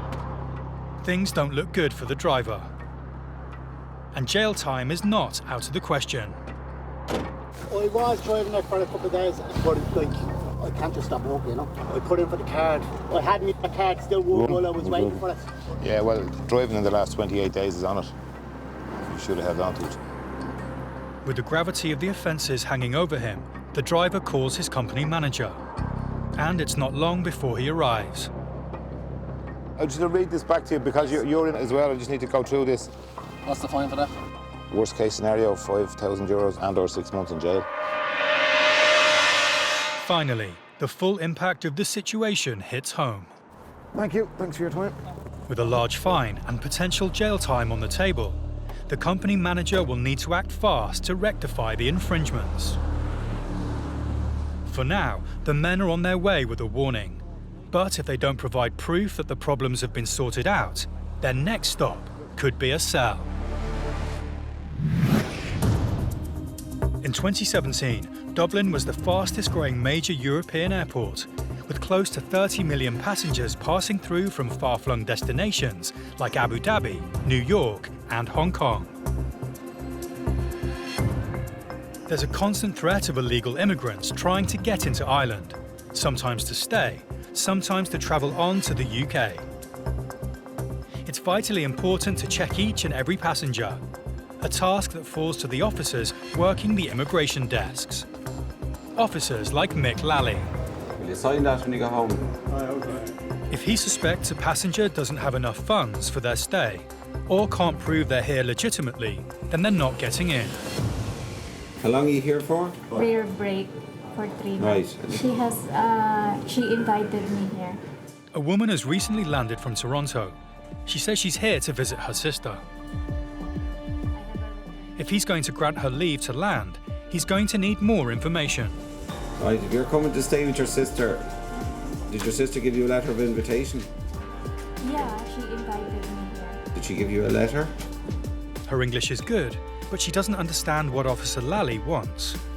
No letter. So how do I know she's invited you? I don't know. She didn't. I do not know. That is the answer. I asked your sister to give you a letter of invitation. Do you know what I mean? I don't know about that letter. I don't know. Without the letter, she has to convince him that she's genuine, or he could refuse her entry. It's the night shift for the Garda Traffic Corps. Officers Mark Fay and Paddy McElroy are patrolling the roads between Dublin Port and Dublin Airport. They have spotted a car driving erratically. There he is. They head off in pursuit. Well used to drive around here at speed, not getting stopped. Until today. And it's not long before they've cornered him.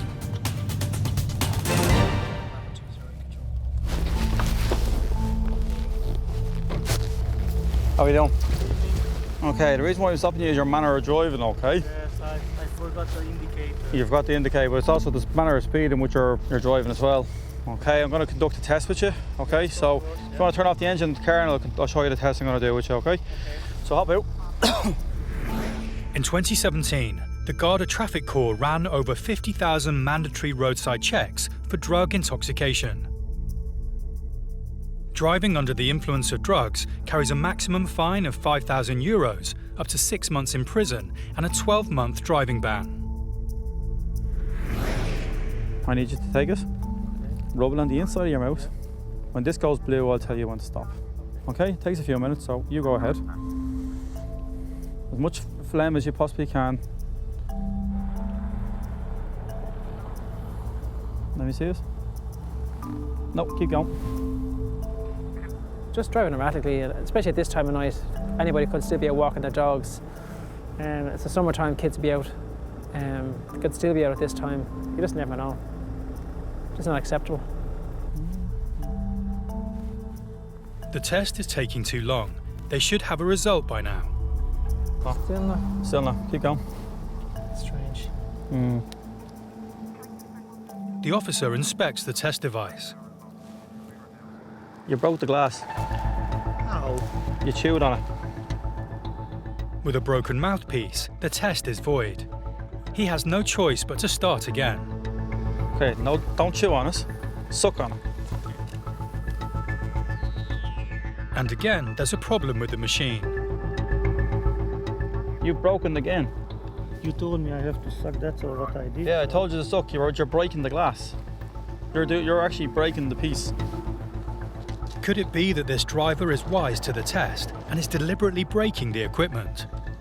If he is, the Garda are having none of it, and it's third time lucky.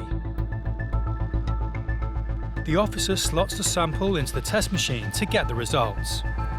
Now we wait. All right? Take. The Garda now have to play the waiting game whilst the machine does its work.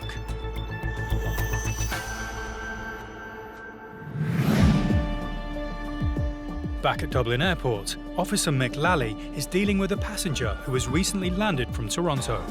Right, if you're coming to stay with your sister, did your sister give you a letter of invitation? Yeah, she invited me here. She says she's here to stay with her sister, but Mick's not convinced. No letter. So how do I know she's invited you? She has no proof of her reasons for coming to Ireland. You need a letter of invitation from her, because if she's accommodating you, then you don't have to show hotel bookings or that. I've been here in 2012 as well. I know, but what I'm trying to explain to you is you could have been here 100 times. It doesn't mean that you're guaranteed to get in the 101st time. You can check in my file here. Don't you guys have How do you know you have a file? You mightn't have a file. Well, Where did you fly from? Do you have a return ticket? Yeah. Are you going to show it to them? Oh, they didn't print it yet, but I have a return flight August 29 to Canada, Edmonton. Mick has decided how to proceed.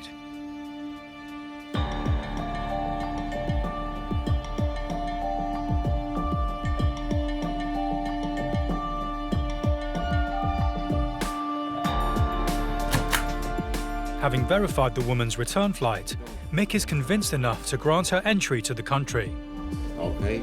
She's allowed to be on her way, and Mick moves on to the next in line. On the night shift, there he is. Garda traffic officers have stopped the Hungarian driver who was driving erratically. Okay, the reason why I'm stopping you is your manner of driving, okay? With activity around the port busy both day and night, when this goes blue, I'll tell you when to stop.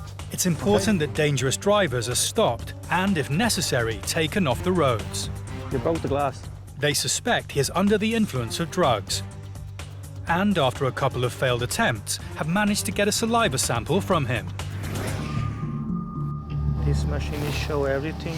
It shows these four things. So it shows cocaine, opiates being heroin, benzos, and cannabis. And I will lose my driving license? Well, it all depends. You'll be brought back to a Garda station, we'll get a blood specimen back off you in the Garda station, and then it'll be sent off for analysis, and if it's detected in the blood, well then you'll be summoned to court. And then it's a 1-year disqualification off the road if convicted in court. They've been waiting patiently and now the results are in. It's bad news for the driver. You have tested positive for cocaine. That is good So or far, bad? that's bad. Okay. Okay, so I have to inform you that I'm arresting you on suspicion of being under the influence of drugs whilst driving. You are not obliged to say anything unless you wish to do so, but anything you do say will be taken down in writing and may be given in evidence. Do you understand what all this means? Yes, I do. Okay. It's down to the station for a blood test to confirm the result. If it comes back positive, this man is facing losing his licence, a maximum £5,000 fine, and possible jail time. Do you take much cocaine? No. Just, that was actually Saturday night, you know. Yeah. See how long it stays in the system for? He claims it's been 48 hours since he took the drug. But that doesn't help. Cocaine can still be detected in the system in that time. Our holiday started from this Monday because the whole factory and the company is closed down completely. So, like a little celebrate, but it was really stupid. What do you work as? Fitting doors and windows. Right, so you a driver? Yeah, yes, actually, yes. So you need your licence? If I lose my license, I lose my job straight away. Hopefully this is a lesson for you. It's a big lesson. The seriousness of the situation hits home. He's not only facing losing his licence, but his livelihood too.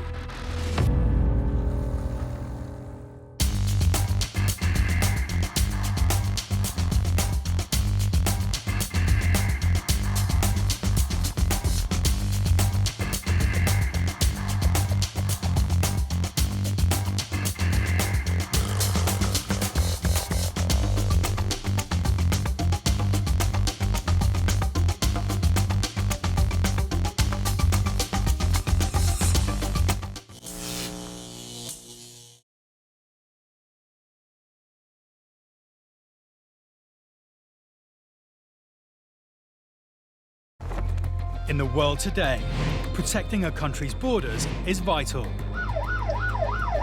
It is seen as a gateway to the UK. These are the men and women in uniform responsible for safeguarding Ireland's borders. Stopping. Look at me, behind the yellow line. Searching. Have you been stopped at a checkpoint before? We just listened to me. And seizing. Drugs, arms and illegal goods. If anyone tries to harm me, that dog will tear them to shreds. Saving lives. I'd say about 200 kilometres per hour. And protecting Ireland's inhabitants and millions of visiting tourists. You could have been here 100 times. It doesn't mean that you're guaranteed to get in the 101st time. They police the ports. But you have to make sure there's definitely nobody underneath the vehicle. The airports. Why did you tell me you weren't working? And the roads. These are very badly damaged straps. If you can't drive the truck, shouldn't be on the road. These are the Border Interceptors.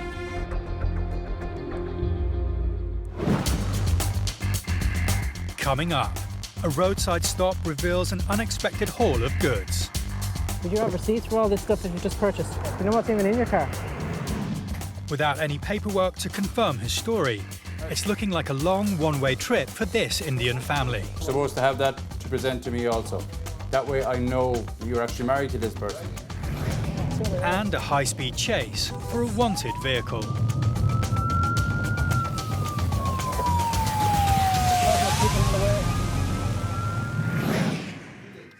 At Dublin Airport, Immigration Officer Ray Flannery is on the non-EU desk. His job is to check every passenger that arrives from outside the European Union has the correct paperwork to enter the country. An Indian man has approached the desk with his young daughter. The man has a visa to enter Ireland, but Officer Flannery is doing a final check before letting the man and his daughter into the country. You're coming here first time to join your spouse. Do you have her details? Her details? Yes? She's working as a... I need her details. I have no idea who she is. You have to provide details to me. I don't have anything. Well, how do I know you're coming to them? You should have her G&IB number, address. Without any paperwork, Officer Flannery can't confirm the man's story. The man desperately searches his phone for information, but at the moment it's not looking good for him and his daughter. You should have a letter of invitation. That way I will know who you're coming to. The man hands over his phone with what he says is a photo of his wife's immigration permit. You're supposed to have all this printed. I have no idea who you're coming to. It's common sense. But his lack of any physical paperwork is a problem. Like do you have a marriage cert? Marriage cert? Where? You're supposed to have that to present to me also. That way I know you're actually married to this person. I was not aware of the fact they would have carried all the documents inside my ID. I have all the documents in my marriage certificate, birth certificate. You should have them with me, because if I refuse you permission to come in, they're no good to you. You need to have all that now. It's not looking good for the man. If he can't convince Officer Flannery his story checks out, he may not be let into the country. Like that photograph could be of anybody. I have no proof. What's her name? My name is Prince Ali. No, what's her name? Simple Elizabeth Jones. Any idea where she lives, her address? She lives in Roadside. Right. Where is she working? She's working for Motorway residential. Officer Flannery continues to quiz him. Is that her? Yes.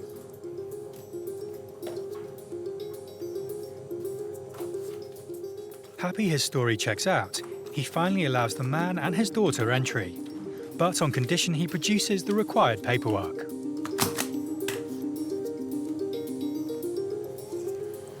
Well, you must go to the local police in Mooncoin or Kilkenny, wherever your wife registered. With her, bring all your documents, marriage, everything, okay, within 3 months. Yes, sure. Thank you so much, sir. Okay.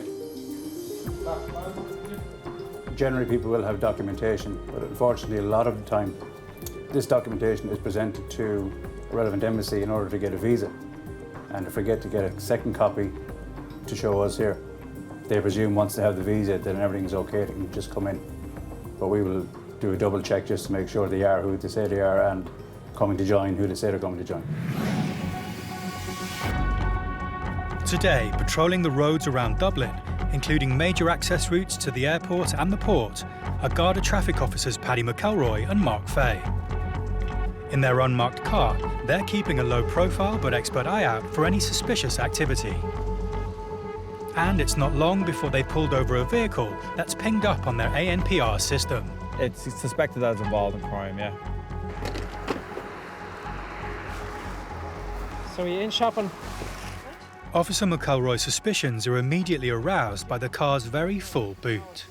Would you have receipts for all this stuff that you just purchased? What? No, we didn't just purchase now, it's in the car, wait.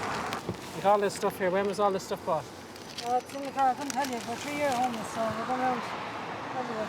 But all that stuff looks relatively new, if you don't mind me asking. No, because we're getting a house probably this week or next week. The woman's vague and evasive answers aren't helping her case. Basically, at this moment of time, the woman can't account for some of the stuff that she has in the boot in terms of providing documentary evidence of purchase. If it's the case whereby the items are stolen, she could be prosecuted for theft if found to be that, or if it's the case whereby she is handling stolen property as equally as, if not more, of an offence. Over €500 million worth of stock is stolen every year from retailers in Ireland, some of it immediately heading out of the country. Where are those clothes from? Gun stores. Gun stores. Right, I'm just going to take that bag out for a second. I want to have a look at that for a second. You're saying your mother purchased this book, right? It turns out officers Fay and McElroy have every reason to suspect this woman. She's already known to the Garda as actively being involved with stolen goods, and the contents of her boot look highly suspicious. When did you buy that? He bought that. Come on, Kathleen. You'd know. You didn't hold it and you put it in your car if you like so. I don't want to put it in my car. If you purchase this, I don't want to take it. Why would I want to take it if you purchased it? It turns out this car is full of new household items. The Hoover. When did you buy that? The Ashbourne Market. How much you pay for it? The George Foreman in the back. You're not backing up these purchases with receipts to say you own it. There's all new stuff in it. What's in behind this seat? What's in underneath there? Do you know what's even in your car? You've got loads of new items in your car. You've no bags in them, you've no receipts in them. You can't tell me exactly where you bought them. Unhappy with the woman's inability to provide proof of purchase, Officer McElroy finally decides he has no other course of action. Tell you what I'm going to do.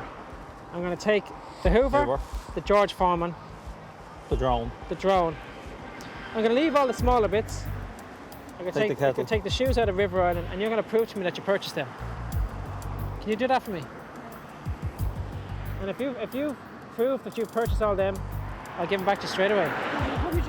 If the woman can't prove she purchased the items seized, she's looking at a date in court and possible jail time as a repeat offender. Particularly if Officer McElroy turns up evidence the items are stolen. All right. For now, the woman is allowed on her way, but with a significantly lighter car. There's all barcodes on them, there's all tags on them. So we'll approach the relevant stores and ask them, see can they give us any information and shed any light on this investigation. Back at Dublin Airport, Detective Garda Ray Flannery is processing passengers at the non-EU desk. How are you? Thank you. Thank you. He needs to see a passport and potentially a visa and paperwork before he lets any passenger into the country. The maximum we allow any non-EU national to stay here is 90 days. If they have a reason to extend past that, and a valid reason, they will then go to the local immigration officer and look for permission to extend past 90 days. Now, why are you here?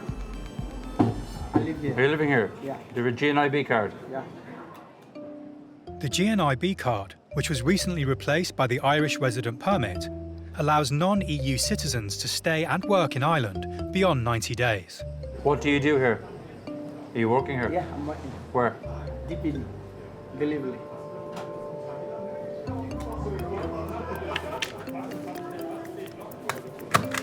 Lovely. Thank you.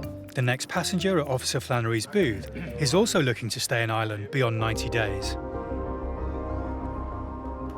Now, how long will you stay here? That's 3 years. 3 years now. You're living here? Yeah. GNIB card. The woman struggles to find her immigration card to prove she should be allowed back into the country. And when she does, there's an issue.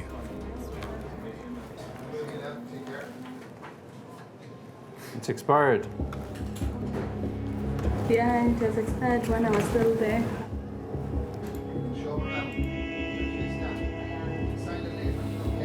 I have to change it, and again I have to change my surname because I'm married here. You got married when? 2 weeks ago. But my husband flew back. He flew back? Yeah, he flew back. Why? Is he not living here? Is he not living here? He is. He is actually that side. He's waiting for us. Oh, he flew back here? Yeah, he flew back here. Because I had some things to sort out before I leave. Her conditions had expired. She had left here before re-registering, but while she was away back in her home country, she had remarried. And who's Moses? Moses is my ex-husband. Ex-husband? Yeah. So she's now coming in to re-register. She's a child here as well with her. So she was given 90 days to go back and re-register. People re-register every single year, so we know exactly what people are doing. The system has to be updated constantly.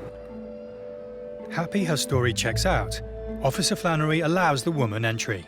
Now, you must go and re-register within 3 months. You need to bring your new marriage cert and all your details again back to the office in City Centre. Okay. Where you're yeah, Berkeley, yeah.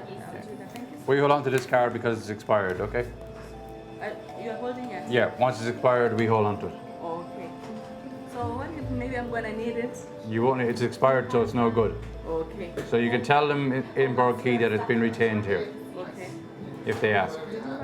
It will cost the woman €300 to re-register, but she'll then be allowed to stay in Ireland for another 12 months.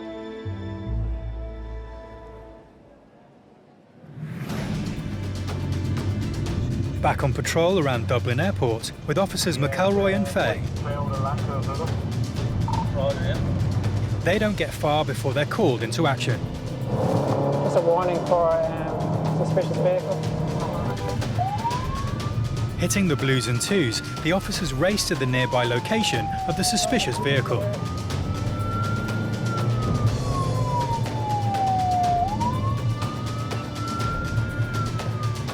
It's not long before they spot the car and pull it over.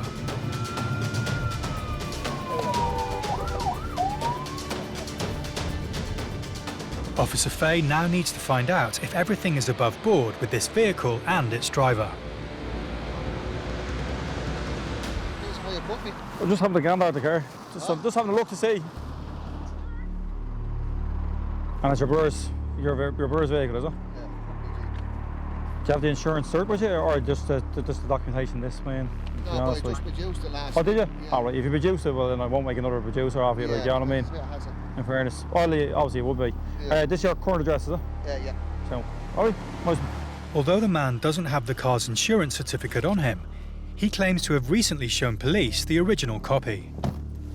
Border Control, we just see if there's any recent DLIPs there, please.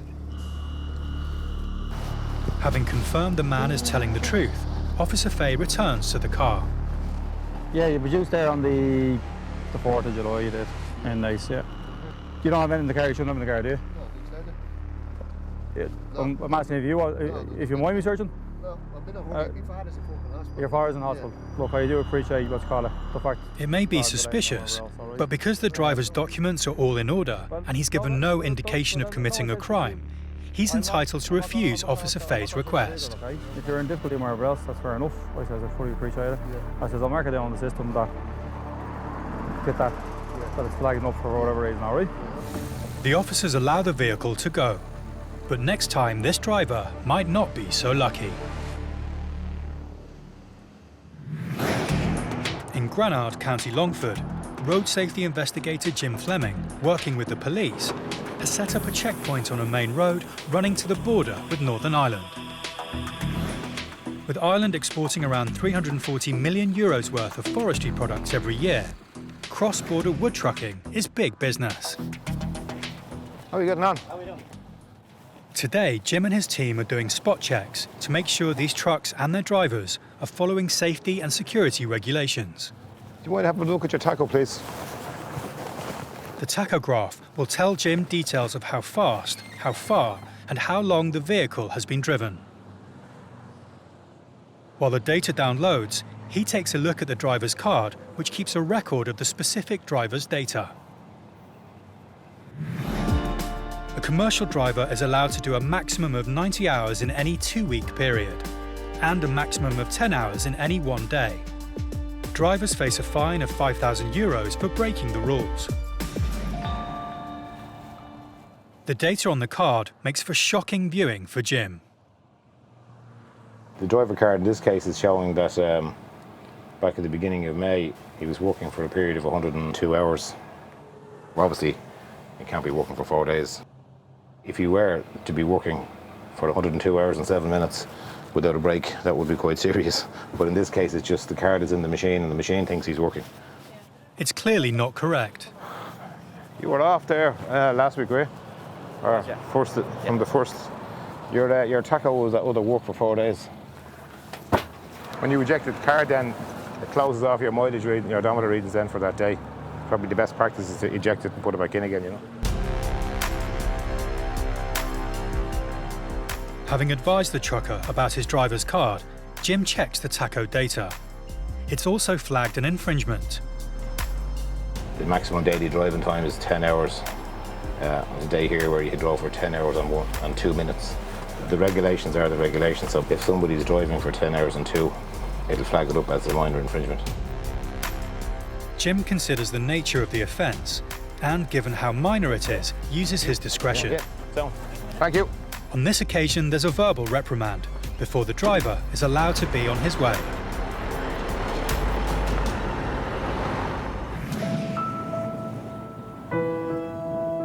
There are approximately 350,000 goods vehicles on the road in Ireland, travelling between borders and from coastal ports to airports. Yeah, that's fine. Road Safety Authority Vehicle Inspector Tommy Wright is conducting roadside checks on HGVs. using the roads leading north to the border. The Road Safety Authority have developed a simple vehicle walk-around checklist to assist drivers in carrying out inspections of their own vehicles. After being pulled over for an on-the-spot inspection, this trucker is about to get the full RSA treatment. Have you been stopped at a checkpoint before? Not lately. Okay, we'll do lights, front and back, tractor unit and trailer, and I'll have a walk round. The check is now a legal requirement before taking the vehicle on the road. And it's going to be very easy for the inspector to see if it's been completed or not. Okay, give the steering wheel a good shake for me, yeah? Press down the foot brake. The other way. Approximately 10% of all collisions are caused by vehicle defects. So it's important for the safety of everyone using Ireland's roads that the vehicles are maintained properly and that the drivers themselves know what issues to look out for. That's the steering column coming down that the driver has the steering wheel, and if you look down there, it's the steering box, and it's power assisted, like, so it's filled with fluid. A lot of the time the top seal gives problems and it leaks. See the oil? Do you know your steering box is leaking fairly bad? You have to toppen it up. Yeah, yes. Do you know it's leaking? Yeah. Have you reported it? Yes, I have reported that, yeah. Well, have you it written down then? He also needs to check the cab, from collecting tachograph data to sounding the horn. Horn? Is the horn working, Tommy, is it? When was it working? It was working yesterday. You checked it today, like? I didn't check it today, no. Are you wearing that seatbelt? Yes, sir. I had that on. It's not pushing back in that well, like. Why have you it like that then? I just had like some loose. But sure, it's no good, like. If you're involved in an accident, like, that's no good to you, like. The check is not going well for this driver, and it gets worse. You have a brake pad indicator light on there, like. Yeah. How long is it like that? That's only just like that. The brakes are good on it. But That's why you need to have the book. When you see something like with the horn not working or something wrong with the seatbelt or you have a fault like that, you need to record it and you need to report it to your boss and see what's happening then. All right, I'll keep looking around. Safety Inspector Wright now takes a look at the truck's tyres, an area where defects have been found to be a major factor in accidents. I'm looking at the tyre, it's on the limits, like. But it's up at the minute, like, so I'll check to see it's probably empty, like, and see where he's going in that thing. Having completed all 22 individual checks, Inspector Wright shares the results with the police officer on duty with him, Garda Liam Lawler. Horn not working. Yeah. Seatbelt not working. Yeah. Brake pad indicator. They have the power to pull the vehicle off the road and impound it, should it not reach the necessary level of roadworthiness. You know the way you have the circle of the dashed wheel? Any indication of which brake? No, there's nothing on that, like. And the lift axle. Safety Inspector Wright and Garda Lawler go through the list of faults as they decide how they need to proceed. The other side, he's amber on both then for tacho and for roadworthiness. Yeah. All right, Tom, so you need to get that seatbelt sorted so that it's retracting properly. It's important that you sort out what the issue is in relation to the brake pad indicator. Get that sorted before you bring it on the road again. She's emptied the trailer, I presume, so you need to get that tyre sorted as well before you put a load on it. So you're given the chance to go and get stuff done rather than having someone to come out and do the stuff here for you. So that's fair enough, isn't it? that's fair enough. Okay, good man. This driver's been lucky. He's able to continue with his journey. He's going on his way with a warning and a list of jobs to complete. And he has 10 days to do it. Is that okay? Good man. Thanks, Tom.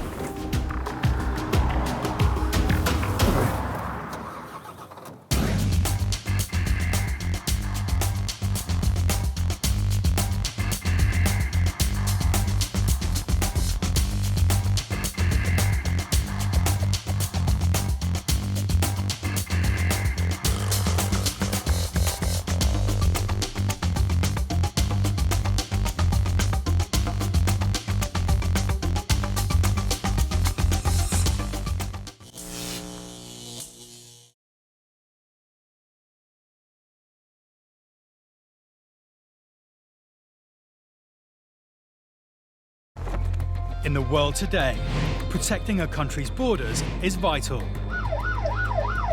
It is seen as a gateway to the UK. These are the men and women in uniform responsible for safeguarding Ireland's borders. Stopping. Look at me, behind the yellow line. Searching. Have you been stopped at a checkpoint before? We just listened to me. And seizing. Drugs, arms and illegal goods. If anyone tries to harm me, that dog will tear them to shreds. Saving lives. I'd say about 200 kilometres per hour. And protecting Ireland's inhabitants and millions of visiting tourists. You could have been here 100 times. It doesn't mean that you're guaranteed to get in the 101st time. They police the ports. But you have to make sure there's definitely nobody underneath the vehicle. The airports. Why did you tell me you weren't working? And the roads. These are very badly damaged straps. If you can't drive the truck, shouldn't be on the road. These are the Border Interceptors. Coming up, a Mexican passenger needs to convince immigration on her intentions. Do you have the name of the hotel? Trucks with tyre troubles are heading for the border. If he was to get a blowout going along the road, he could lose his load. And a van full of weapons is stopped at Dublin Port. The ones I've ever seen have only been plastic. I've never seen come across these real ones, you know.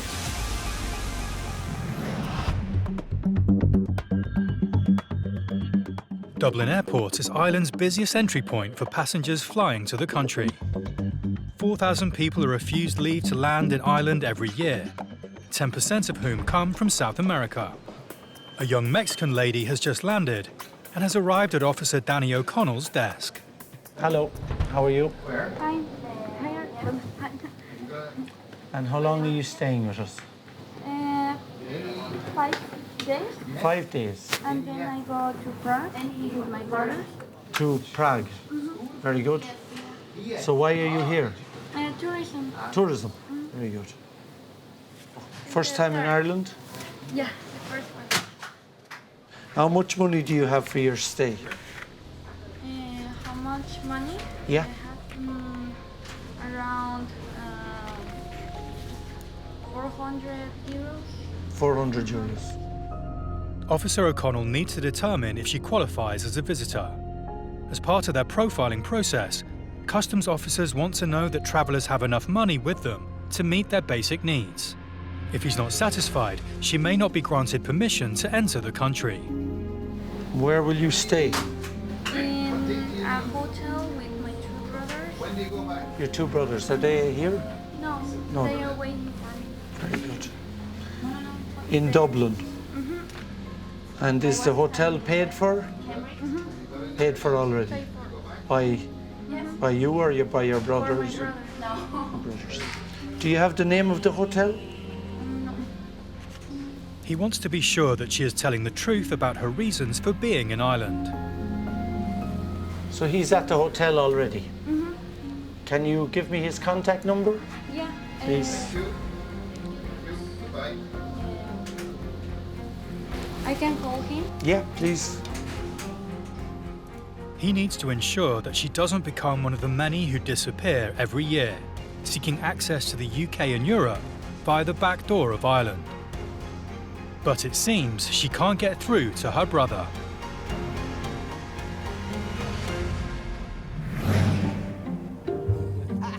Today, Road Safety Authority Inspector Tommy Wright is roadside. We're down in Waterford Port. We're going to be stopping stuff on the way in to carry out inspections. He's manning a checkpoint on the only road in and out of Waterford Port, the cargo gateway to Ireland's southeast. Every truck using the port will have to pass his way. At the port, you're guaranteed more traffic coming in here, because they all have a purpose. How are you doing? Oh boy, there's some heat out there. I'll be like a turkey by the time I'm finished. Finding a defect could lead to a truck being pulled off the road and the driver unable to continue with their journey. You can understand people getting wound up about being stopped. They have to be in wherever it is, But if we don't do our job properly, well then something could happen down the road, The RSA's target is for Ireland to have one of the lowest casualty rates in Europe. And it's through continued roadside checks like this that they will reach their goal. Thank you. Have a good day. Bye-bye. With this first vehicle on its way, the next truck is waiting for its inspection.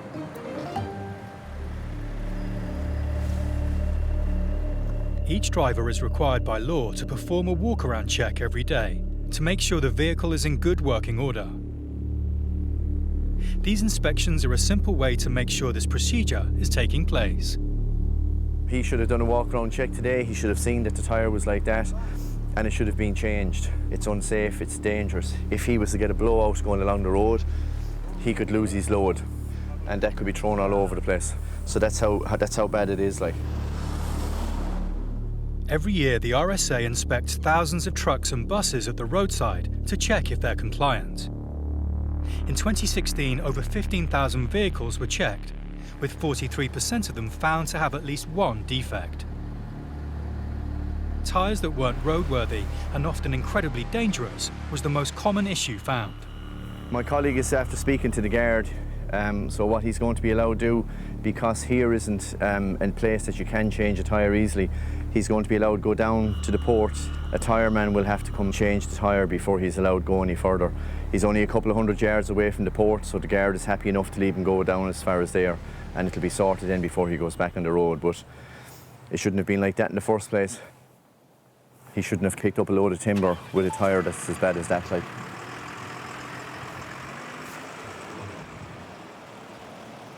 The next truck along is carrying the same load to the port. But will it be in a more roadworthy state?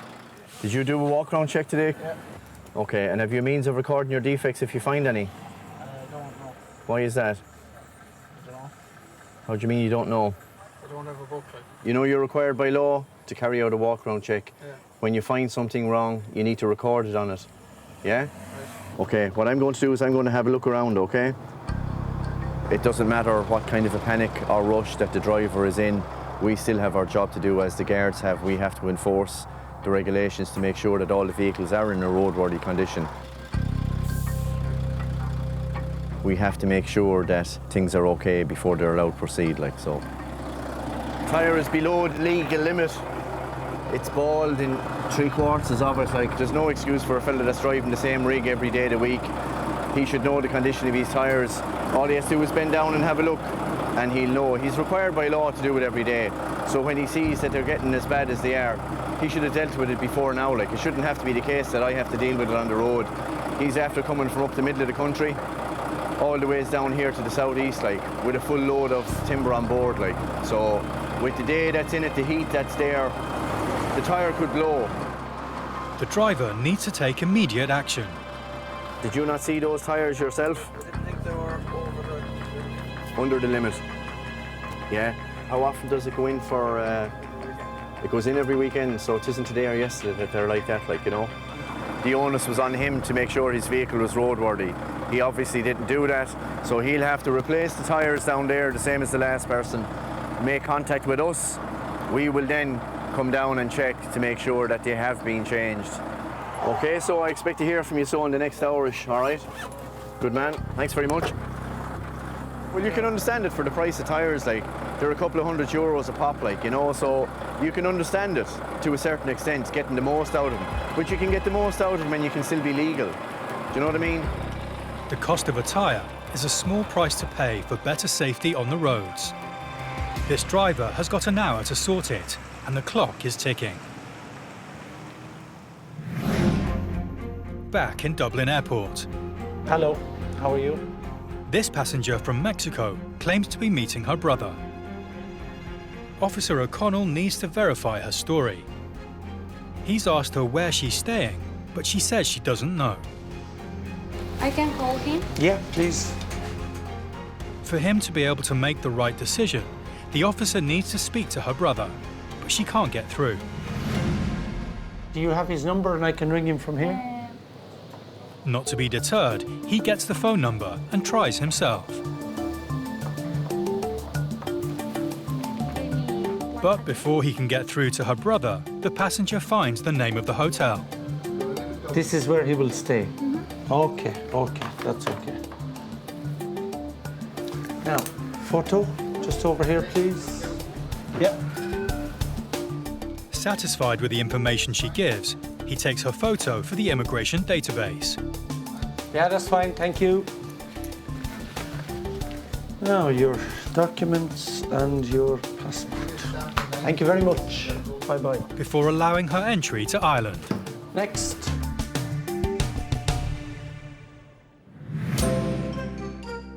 Dublin International Airport serves 180 routes with 41 airlines. This can cause 1 or 2 headaches at immigration for the officers on the front line. At Garda officer Mick Lally's booth, What are you doing here? there are problems with a young man who doesn't speak English. Does he speak English? Traveling together? Do you speak English? Yeah, I do, exactly. Okay. And you send the guy up first who speaks no English? Sorry? You send up the guy who speaks no English? You're travelling together? Yeah, yes. What are you doing here? Yeah. We were in London. What? We were traveling in London. Yeah. What are you doing here? Just vacation, just travel. Can I see your tickets to leave, please? And at Detective Garda Ray Flannery's booth, a Portuguese couple have just approached with their passports. Why are you here?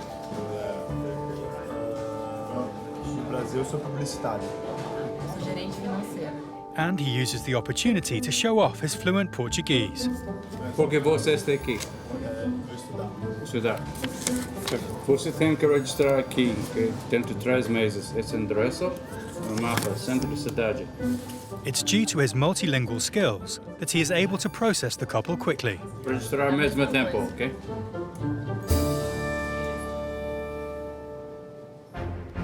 In his booth, Officer Lally is becoming increasingly frustrated. It's an e-ticket. Listen, excuse me. Excuse me. Everybody flies on e-tickets. Yeah. You print off your itinerary if you wish to travel here. That's how it works. Not only are they struggling to understand what he is telling them, Listen, everybody flies on but they e-tickets. haven't printed their return tickets for him to inspect.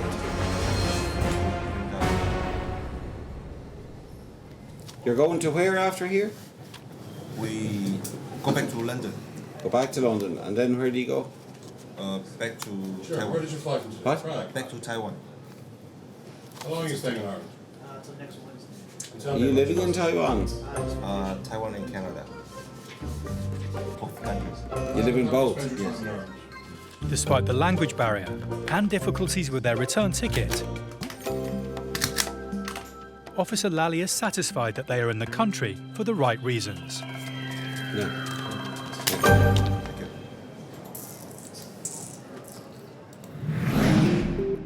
It's back to Officer Danny O'Connell, who is also checking passports at Dublin Airport. Thanks very much. Hello, how are you? A flight has just landed from Vienna, and this passenger has a serious problem. No ID. You're not gonna like this. It's a complicated story. I live here, but Yes. I just lost my passport, my wallet, and everything basically in Austria. Okay. Although he has lost his documents in Europe, it is possible to fly without a passport if it's lost or stolen while abroad. Applying for an emergency travel document will allow a one-trip journey to your final destination.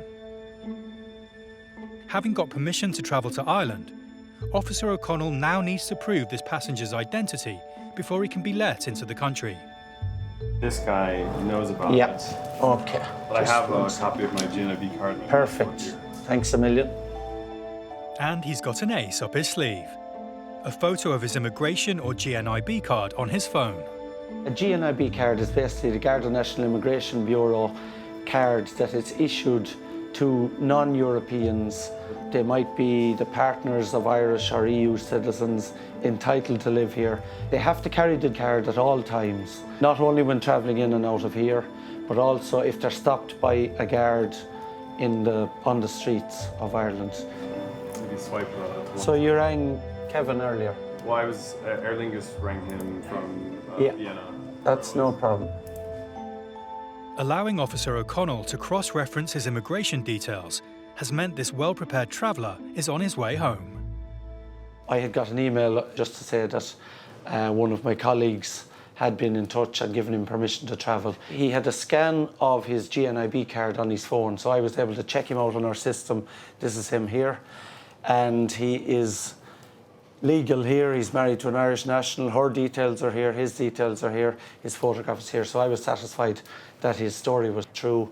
And no harm at all to have your passport on, especially the phones nowadays, the smartphones and that, have your passport on it. If you need a visa, if you're coming in, have a copy of that, your GNIB. It's no harm.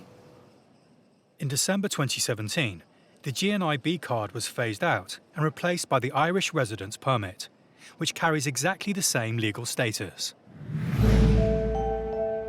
Dublin Port is a gateway to the Republic of Ireland. It's a well-trodden route by haulage vehicles and tourists alike.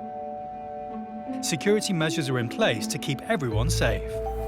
Morning on, just coming in to do our usual.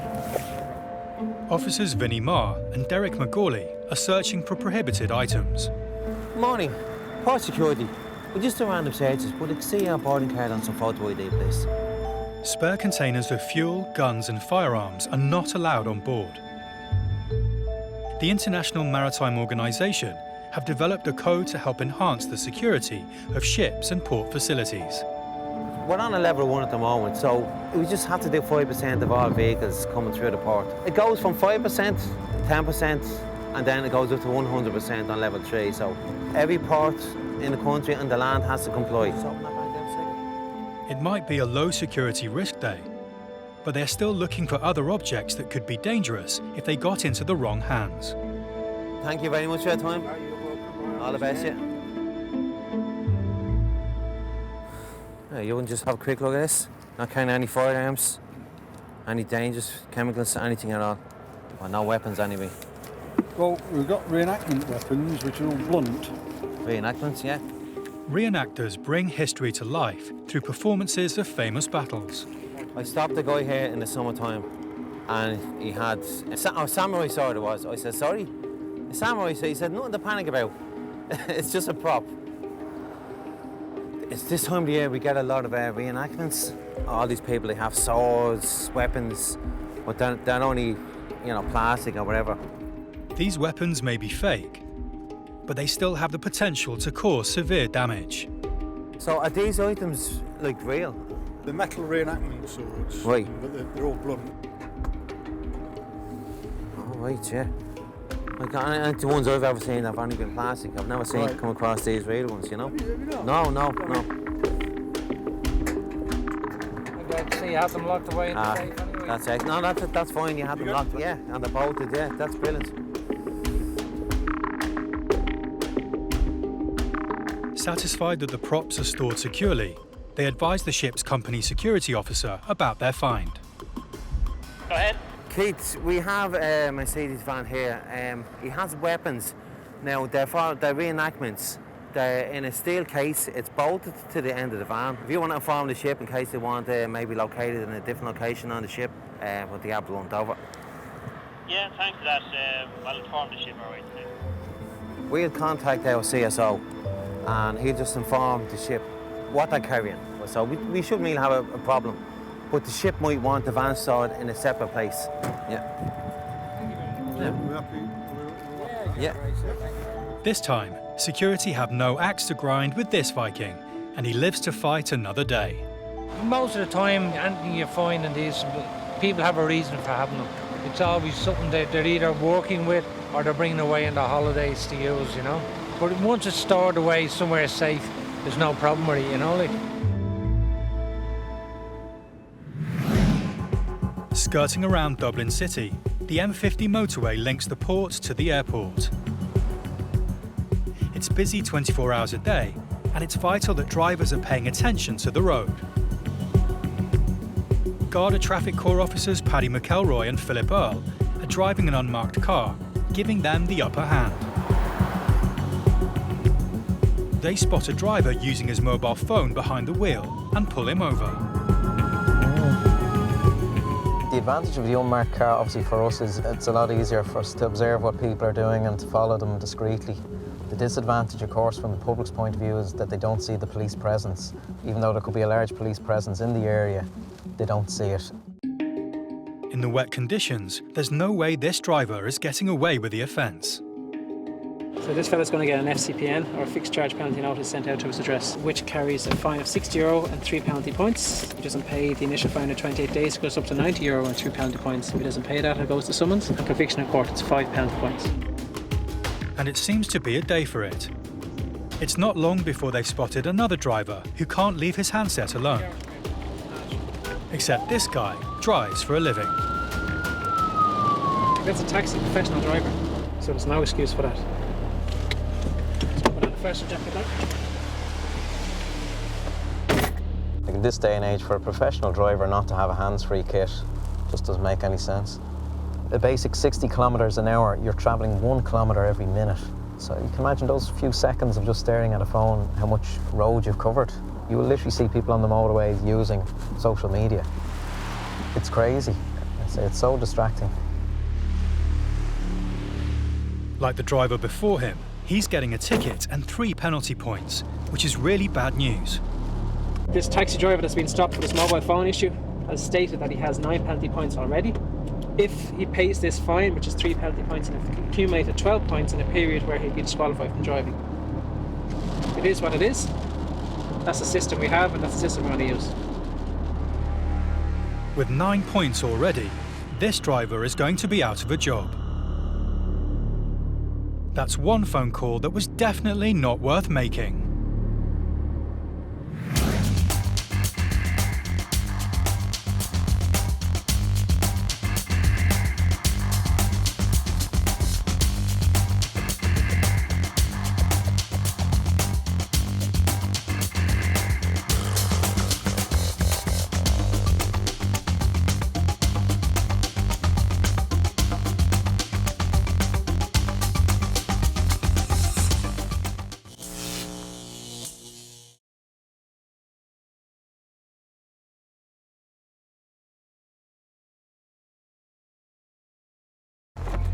In the world today, protecting a country's borders is vital. It is seen as a gateway to the UK. These are the men and women in uniform responsible for safeguarding Ireland's borders. Stopping. Look at me, behind the yellow line. Searching. Have you been stopped at a checkpoint before? We just listened to me. And seizing drugs, arms and illegal goods. If anyone tries to harm me, that dog will tear them to shreds. Saving lives. I'd say about 200 kilometres per hour. And protecting Ireland's inhabitants and millions of visiting tourists. You could have been here 100 times. It doesn't mean that you're guaranteed to get in the 101st time. They police the ports. But you have to make sure there's definitely nobody underneath the vehicle. The airports. Why did you tell me you weren't working? And the roads. These are very badly damaged straps. If you can't drive the truck, shouldn't be on the road. These are the Border Interceptors. Coming up, Dublin Airport's strict immigration rules shock a traveller from down under. How long are you staying? 3 days. Keeping the borders safe, it's a race through the streets of Dublin to find a wanted car. And a young passenger flying solo. Is this person collecting you? Gives passport control the runaround.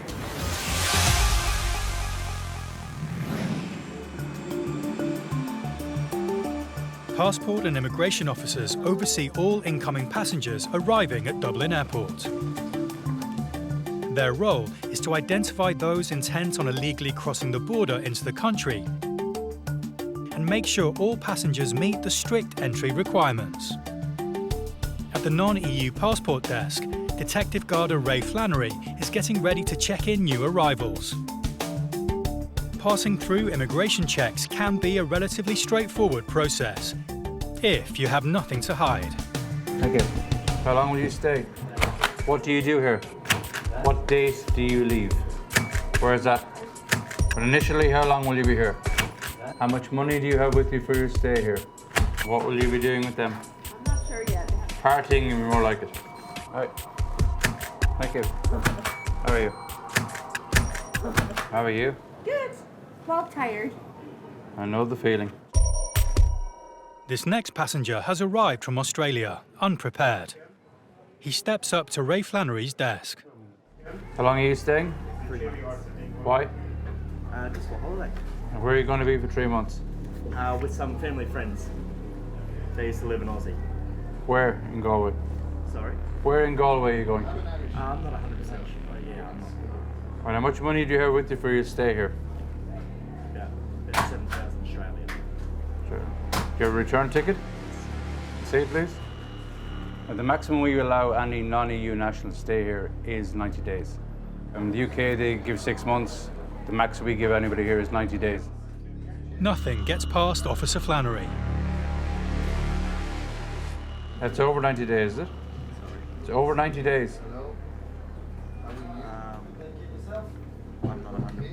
Yeah, it was. I leave on the 17th of September. Which is over 90 days. Okay. Max I can give you is 90 days. Well, I was planning on if I didn't have enough money, if I run out of money, or You leave early anyway. Yeah, I was Okay. gonna plan on doing that, yeah. And just pay to get my tickets changed.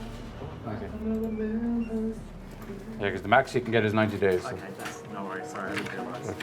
If they have a reason to extend past that, and a valid reason, you would then go to the local immigration officer and look for permission to extend past 90 days. Okay, thank you. It's been a close call, but it's cost him. He'll need to change his return flights and leave earlier than planned. Dublin Port is the perfect entry point for criminals bringing contraband in and out of the country. Patrolling the roads around the port are Garda Traffic Corps officers Paddy McElroy and Phil Earl. Many of the Garda's vehicles are fitted with ANPR, automatic number plate recognition. Using onboard cameras, this system is designed to detect, deter and disrupt criminal activity on the roads. NPR has produced a warning.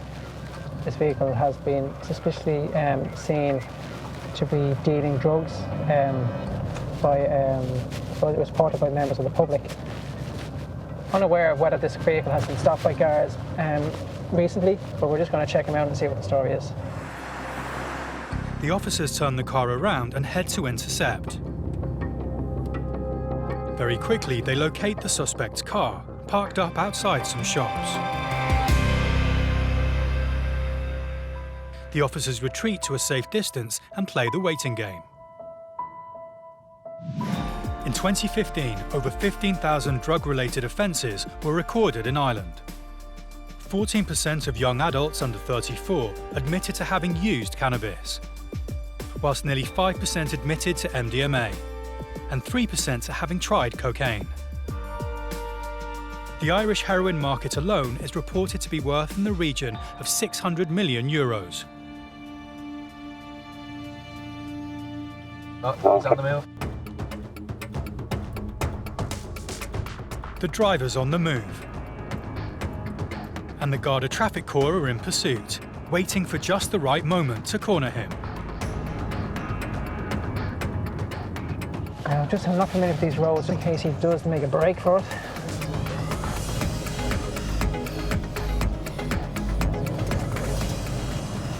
He's going into the garage there now. Come on, show me your hands. Show me your hands. Keep them up. Turn off the engine, please. Thank you. How are you, sir? Grand. Patrick's my name. Guard here at Tachograph, Dublin Castle. Yeah. Right, can you step out of the car for a second? Okay, how are you? Is this your vehicle? Yeah, this is my vehicle. Do you mind if we have a search? Yeah, you can go ahead. No problem. You agree to a search? Yeah, 100%. No problem. Do you want to empty everything out onto the bonnet that you have in your pockets? You can do it. No. Empty everything in whatever you have in your pockets. I have nothing in my pocket. You actually scare me when you pull up like this. But there's no need to be scared. We're going to do a brief search of the car. Yeah.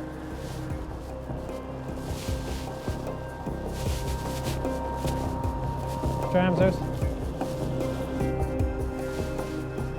On this occasion, their meticulous search of the driver and his car turns up nothing.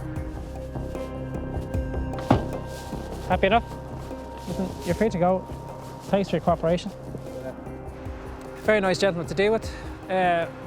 Nothing untoward found in the vehicle, so we let him on his way. The driver is free to go. But with his registration logged in connection with possible criminal activity, it may not be long before he is feeling the long arm of the law again. Also patrolling the streets around Dublin are Garda Traffic Corps officers Mark Fay and Damien McMahon. The Garda Traffic Corps have a fleet of over 2,500 vehicles and use a combination of highly visible cars to act as a deterrent on the roads, and unmarked vehicles for surveillance and covert operations. 03 Delta 78459. The officer's ANPR system has just got a hit on a car with no tax and no national certificate to prove its roadworthiness. Time to pull this driver over. How are you? Do you have a driving licence on there by any chance, do you? You have nothing on you at the moment. Do you have any form of identification just to show who you are? Nothing at all, no?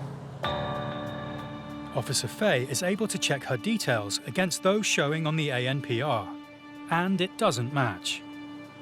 She claims she has just bought the car. Did you buy the car privately or did you buy it off the garage? Privately. Do you know what the story is with relation to the vehicle registration certificate? Have you got anything back? No? Have you inquired to see? Your friends sent off the logbook for you? Okay. With the facts not adding up, Officer Fay checks the car's insurance disc, and there's a problem there too. Cars in Ireland must by law be insured and display an insurance disc in their windscreen. It's estimated 150,000 road users in Ireland are driving without insurance. Whose insurance is displayed at the front there, Jacqueline? Whose insurance is that in the front then? Who are you insured with? AXA. Would you know your policy number? Or? No. The driver claims that the car's insured, but as the policy is not in her name, Officer Fay needs to make a call to get to the bottom of the situation. How are you doing, AXA? This is Garda Mark Fay here from Traffic Dublin Castle. I'm just wondering, can I do a Garda check, please? The lady says that she's covered with AXA. I just want to see whether or not you have any indication there for us.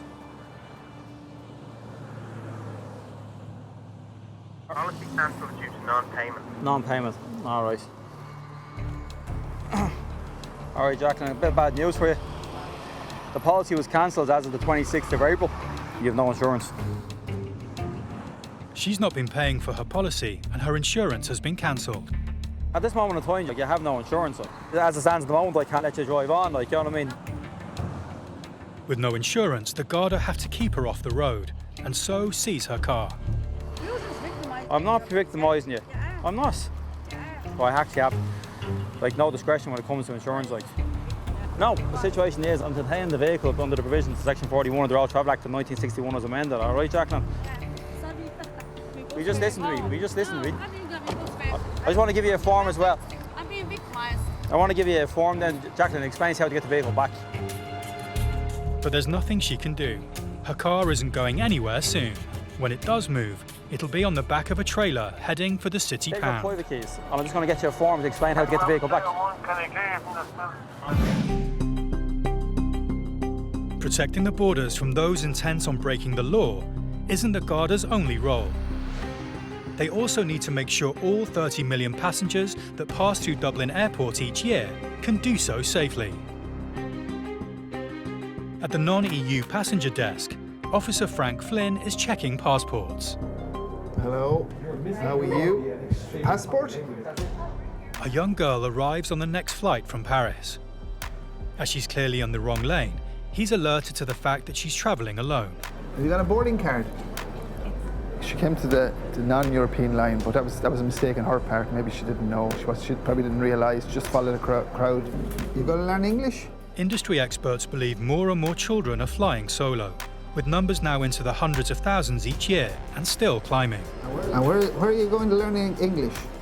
This also puts a strain on ground teams too, with greater responsibility for the safety of the youngsters travelling through the airport. Is this person collecting you? With a girl appearing to be under 16 and in need of help, Frank needs to make sure she's in safe hands when she leaves the airport. Hello? This is immigration in Dublin Airport. It's a nice location. Are you in the airport? Who are you expecting? He speaks to her language school contact, who gives him some alarming news. Not with you, no? I rang the person and He said she wasn't on his list of person. Thank you. No, I'll have to ring you out. Concerned for the girl's safety and with a duty of care, Frank leaves his booth. He needs to find the school contact that he was speaking to. Hello, Noel. Are you in Terminal 2? Sometimes people come here unaccompanied. If something happens, then we have a duty of care, you know? That's why I have to check the person out. Hiya, Noel. Hello there. How are you? I just saw your name and your phone number on it here. No problem, yeah. And you're But the contact appears to be just as confused with the situation. She's not on my list. She's not on your list. I'm going to check. I think she's... If it can't be sorted, there's a very real chance that she may be flying home. Now, her... Moi, je suis de l'agence de New Change, d'accord? Is there any name of the family there? I'll just get her family now. Okay. He's going to find her now. I'm sitting waiting on her over there. No, okay, I am right. indeed. Okay. With the host family found, Frank checks their credentials. Lovely. You look That's after great. her. I will Sounds- indeed. Thanks okay, very much. right. It's been a worrying start to this youngster's holiday, but thanks to Frank's tenacity, all has been resolved. Met the lady and everything was okay. So it's fairly prevalent in the summer holidays, people coming to learn English here. Juveniles, unaccompanied as well, you know, so we have a duty of care, so we have to make sure that they don't get lost. Outside Dublin, this car's number plate was flagged as a vehicle of interest. Cancelled due to non-payment. Non-payment, all right. The policy was cancelled as of the 26th of April. At this moment in time, you have no insurance. I'm not victimising you. The owner eventually admitted to driving without insurance, and her car was seized. Back with officers Fay and McMahon, the woman with no insurance has had enough. Am I expecting her home? I've no purse at me. Nothing. She's heading home on foot. She's going walking on the motorway, so... They need to stop her before she puts herself in front of fast-moving traffic. Have a chat with her there. See if you can see some bit of sense. Jacqueline, you can't go walking on a motorway. You can't walk on a motorway. Is there anybody you can contact? No. Anybody at all? No. You can't, Jacqueline, you can't actually walk down on the... Jacqueline, you can't walk down onto the Navan Road. Jacqueline, I have to stop you.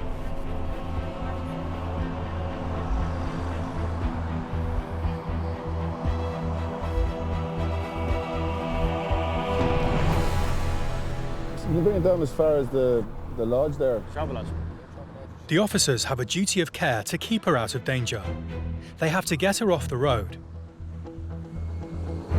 But they're not taking her home, only to the next junction where she'll be dropped off.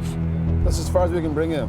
We can't bring you to your house. I'm not asking you to help. I'm asking you to drop me at the river road. I only know how to But we're not a taxi service either, Jacqueline. I know, but you should be here. Yeah, why was it taken off you? Just getting you off the motorway, Jacqueline, that's all we're doing. Still a long walk, but Just please, look at- please, I beg you. There's please. no begging. Just roundabout, right? No. Please, I beg you, please. That's it, we're Oh, here. Please, I can't walk. I'm just terrified walking down here in English. Look it, we're here. This is as far as we're going, Jacqueline. Down there.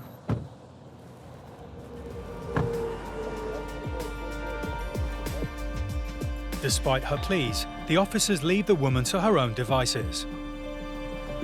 They then head back to her car to oversee its removal to the pound.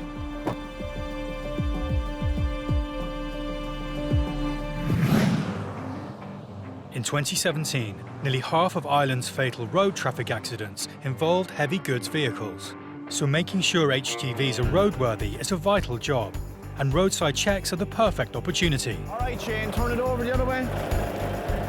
It's the job of the Road Safety Authority working with the police to enforce the rules that keep vehicles safe on Irish roads. Don't have the actual category licence to pull a trailer at all, according to this. Today's joint operation between the RSA and the Garda is situated near Carlow, on the busy road leading from Waterford Port. Together they have the authority to pull trucks off the road if they're deemed unsafe. If anything were to happen, it wouldn't be good for anybody. Officer Liam Lawler has pulled over a vehicle he wants to inspect further. Do you see the way it's tied on? Yeah, I do, yeah. That particular strap is very, very weak. It has been cut into the centre loose as well. You shouldn't be able to move a strap like that. There's no protection on the edge. There's no protection as it goes around a bolt here. And it continues where it shouldn't. These are very badly damaged straps. As it travels to a point down here where it's secured onto the corner of a twist lock handle. And if you look at it here, I can actually move it off. It's that loose. And that's what's holding on that load. A strap that's as loose that you can, it's literally going to fall off down onto the roadway, and God knows what happens then. That's as bad as you get. It is definitely as bad as you get. With the terrible state of the straps, the truck is a ticking time bomb. If one of these huge bags were to break loose and fall into the road, the consequences could prove fatal. There's at least a ton in each pallet there, literally sitting on a flatbed trailer with the grace of God holding them on. Here, just while you're... Okay, why is there not one strap going from there to the other side and that's it? Why does it go... Because when you wind up the strap the far side, it's sticking away out and there's more of a possibility of it coming loose. The driver tries to reason his case. He feels that he has secured the load properly. But Officer Lawler is having none of it. Yeah, no, you have to do it properly. It has to be done properly. All of the straps that you have some form of deformity. What weight is in each of those? The 2-ton pallet. With an STF or a standard tension force of 350 kilos, he would need 7 straps to go across that if he was to do it theoretically right. He has one poor strap across the same amount. Like, he can't leave here until that's properly done. That's an accident waiting to happen. Unless the driver can locate more straps and replace the faulty ones, his truck is going nowhere. There must be 2 straps at least across each of those to fill your obligations. Right. All right? So 2, no, not those straps, 2 proper ones. I'm in trouble because the straps that I had are now gone. Okay, and if anybody that can come with straps... I don't know if he's on the way back or up the road or what, I don't know. Give him a ring. He has to get twice the number of straps that he had already. He has made a number of phone calls. Even though he's not from the area, he's not allowed to continue until the straps have been properly put on.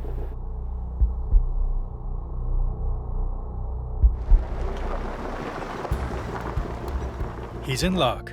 The new straps arrived with his colleague, and the pair set about resecuring the load.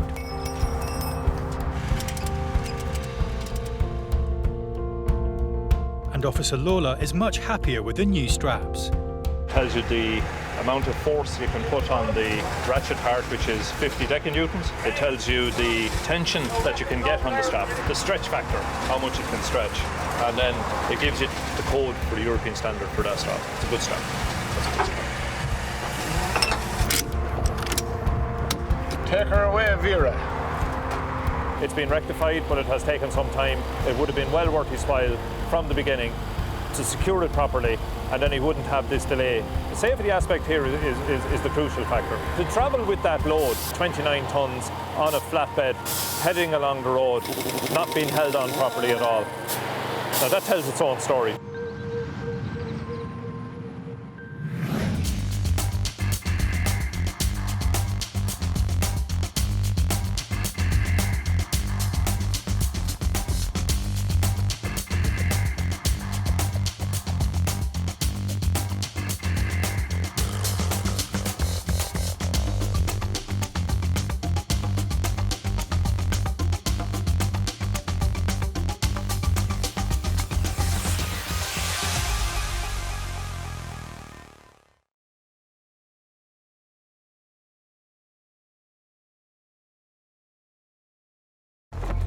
In the world today, protecting a country's borders is vital.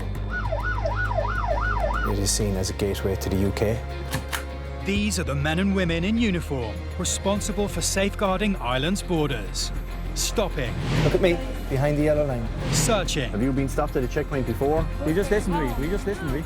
And seizing. Drugs, arms and illegal goods. If anyone tries to harm me, that dog will tear them to shreds.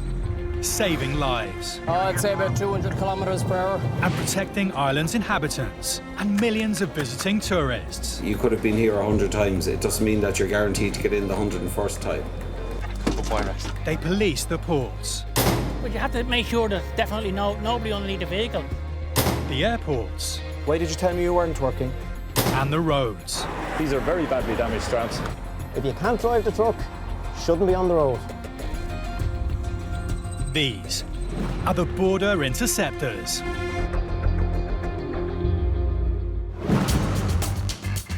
Coming up, border forces keep a watchful eye as families travel through the airport. Who are you travelling with, Michael? Is that your dad, is it? Dublin port security have their hands full across the site. How are you? Well, what you doing? Tell Liga what you're doing.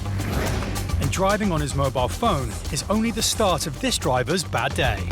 On a motorway with a phone up your face, that's not exactly safe. Not good driving.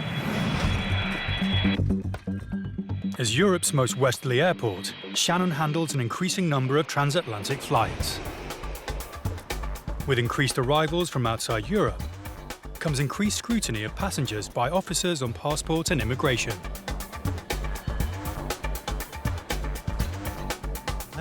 Officer Dara Malloy checks that passports and paperwork are in order before allowing anyone into Ireland. As well as keeping the border secure, Officer Malloy is also tasked with keeping passengers safe. And that particularly includes children. Hello.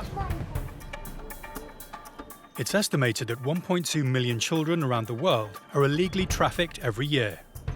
Trafficking does happen. It happens all over the world for different reasons. But hopefully we're trying to prevent it here. But it does happen. Child trafficking does happen. Immigration staff are constantly on the lookout for unusual activity. Signs of threat, coercion, abduction, or abuse of power to transport people across the borders. We would be able to draw from our experience to make sure the child is happy with the person they're travelling with, whether it be a parent or a guardian. And who are you travelling with today? Mum. Say yes, please. He's your own anyway. All right. Thank you. Thanks ever so much. Bye-bye. Thank you. Bye-bye. With the correct ID, the family are waved through. Now, sir. Is that your dad, is it? That's my mum. Come over here. Yeah, that's just a passport there, just to make sure that you the match up. It's just security to make sure that the kids are, are with the parents. That's lovely. All right. Thanks very much. Another family arrive at Detective Garda Seamus McMahon's desk. But there's a problem. Is there just 2 passports, sir? It seems the family were led to believe they didn't need passports for the children to travel to Ireland. They do here, Mum. Since they don't, if they're travelling with an adult and they're under 16. Through Irish immigration? Just said flying from Britain to Ireland. It's on the Aer Lingus website. Officer McMahon, happy that the family is all together, allows them through. We don't have a website, ma'am, but I think it's a given that you produce your passport in any country that you go to. It does say that. Thanks very much, thank you. They were accompanied by 2 children. She handed 2 passports in to me, but she never produced passports for the children. She seemed to have an issue with that. You do need to produce your passport. That was the only way I could verify that they were all travelling together and they were actually children of that couple. In his booth, Officer Malloy is confronted by an unaccompanied boy. And who are you travelling with today?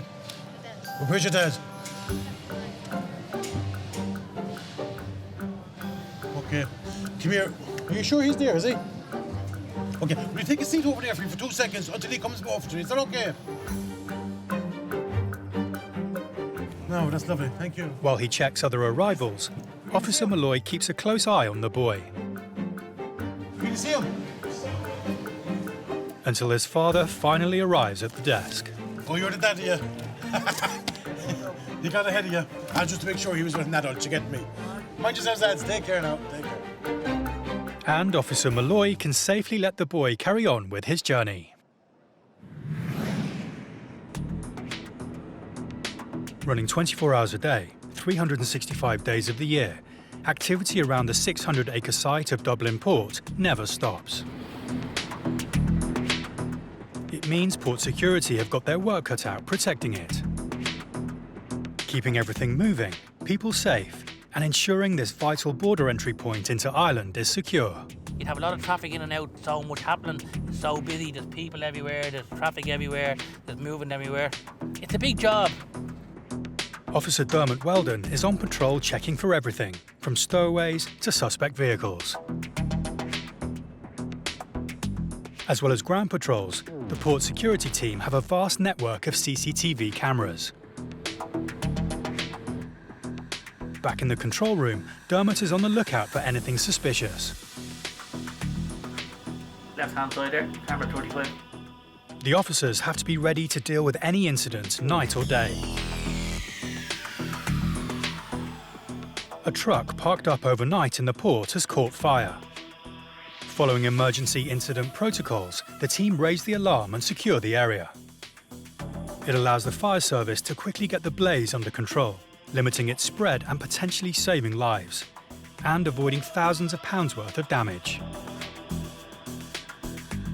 The size of Dublin Port also makes it a tempting location for criminals intent on illegal activity, with opportunists looking for any advantage. But their appearance on the port's CCTV means they won't be getting away with it. Used in conjunction with the security teams on the ground, the CCTV puts the criminals on the back foot. From illegal immigrants trying to break into the country, tracking stolen or wanted vehicles, or simply in hot pursuit. Hello, Port Operations, how may I help you? Back in the control room, Security Officer Weldon has spotted something suspicious. He's concerned about an illegally parked lorry. On the ground, Security Officer Paddy Rooney is sent to investigate. Control to Alpha 3. I know it's that gate, Paddy, because you rang before. A stationary truck on site could be entirely innocent, but it could also be a sign that something is wrong. I'm just going to wake this fella up, okay? So I'll be down here, put the camera on, okay? This driver is about to get a wake-up call, port security style.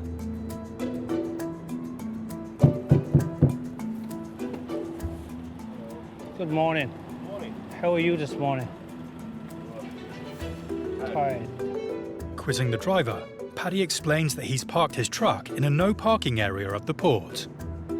It is a restricted area down here, and like I said, there is markings on the road. We could have easily put a clamp on you and wait till you got up and charge €80, but unfortunately I'm in good humour here today because I'm going on holidays. Are you along here? 2 o'clock. Drivers are required by law to take proper rest breaks before they can start driving again. So how many hours rest do you want? 10 hours on now. Okay. Right, I'm going to give you an extra hour anyway to get yourself sorted anyway. So at 11:15. Okay, so I'll give you about an hour, so okay? Yeah, very good, okay? Have a good day, okay? Thank you. Understanding of the situation, Officer Rooney gives him time to get himself sorted. We don't mind them actually parking around areas, but we normally would like to see them out here by lunchtime. So his Tachograph is up at another half an hour or whatever. And so I gave him a full hour to get himself dressed. Elsewhere in the port, security have received reports of horses grazing on the side of the road. Okay, we're just finishing D7. While the control room monitors the situation, Security Officer Rooney heads to investigate. Yeah, oh, we have 2 of them. Good man indeed. Excellent. Oh, how are you? Oh, what you doing? It's illegal what you're doing. The horses pose a security risk to passengers and the many vehicles that use the port daily. And they're trespassing on private property. It's Officer Rooney's job to move the 2 men and their horses on as quickly as possible. You can start putting the horses back in the box. Is he allowed? Okay, thank you. With the horses sent packing, it's now just a matter of Officer Rooney checking where he makes his next step. It's estimated that 30,000 people cross the border between the Republic of Ireland and Northern Ireland every day. Policing the M1 motorway, one of the busiest routes between the 2 countries, are Traffic Corps officers Paddy McElroy and Phil Earl. Driving an unmarked car, they're watching for suspicious and illegal activity. Driving on the motorway here, we're 120 kilometre zone. And he's got the phone up to his face. Flashing their lights and pulling him over. Get the yellow jackets on. Officer McElry is about to ruin this driver's day. On the motorway with a phone up to your face, not exactly safe. Not good driving. The guy is already looking at an automatic fixed penalty fine. See, driver's licence. Officer McElroy wants to see some ID. The officer's car is also fitted with an ANPR scanner, allowing them to immediately perform background checks on vehicles. No ID on him whatsoever. The ANPR has pinged through a result, and Officer Earl has some further bad news for the driver. Insurance is out, tax is out. With no insurance or tax, the vehicle will now get seized. We requested a tow truck to come to the scene. This vehicle is going to be seized under Section 41 of the Road Traffic Act. The driver, of which he has no documentation with him, it appears that I think he's refusing to give details. Officer McElroy isn't done though with this driver. Suspicious that he won't give them anything other than a name, the officers call it in. Control, can we get a person check when you have a chance? For the moment, this driver is going nowhere. And things could be about to get a lot worse.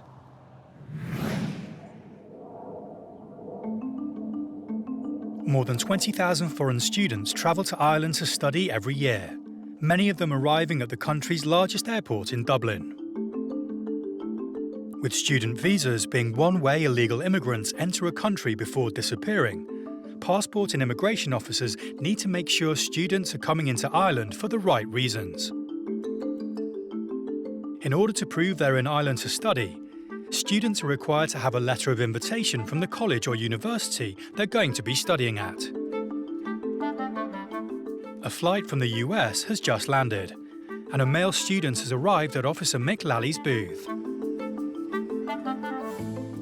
Before Officer Lally lets the student into Ireland, he'll need to see the relevant ID and paperwork. But there's a problem. Did they not explain to you you required a letter of introduction here, no? Do you have any documentation from the school at all, no? There are emails of like letters saying... Do you have anything printed out? I don't have them printed out. With no printed documents, there's no way of Officer Lally confirming the student's story. Which means he's going nowhere. The young man desperately tries to find email confirmation from the college. The only problem is that he can't get a phone connection. And why are you here? Trip through the school, a Maymester. In another booth, Officer Ray Flannery is also having issues with a newly arrived student. Do you have a letter from the college? I do not. You should have. So I have no proof as to why you're here. A lack of the correct paperwork means this student is also going nowhere. Could I get a professor? Yeah.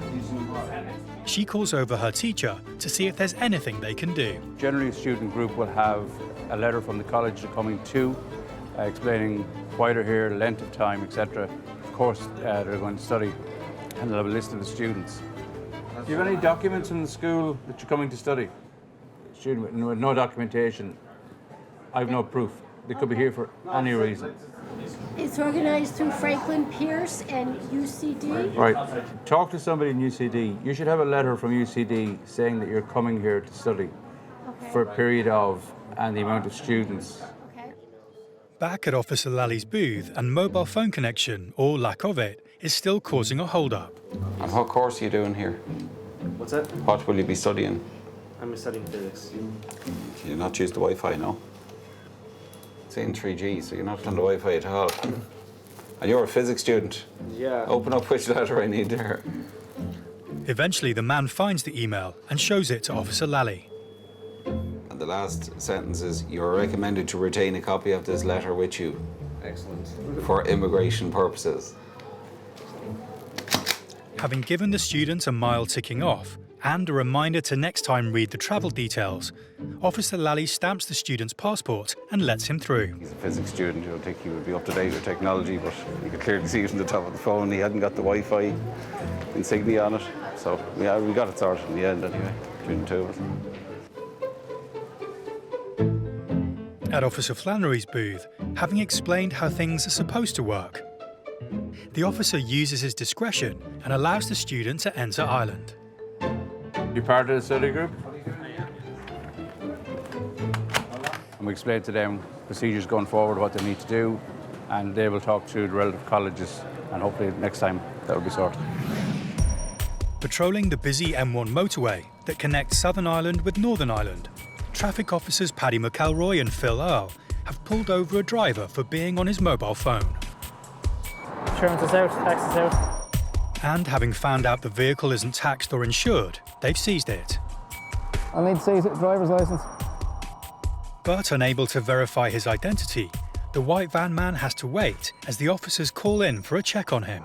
Control, can we get a person check when you have a chance? Roger that. Just a toured address we have on the system from an alias that he uses. Doesn't seem to be getting convicted much, but seems to be coming to the attention of Gardaí quite a bit. With the name appearing to be an alias and the man suspected of possible criminal activity, it looks like he's going nowhere. I think I'll bring him back to verify who he is.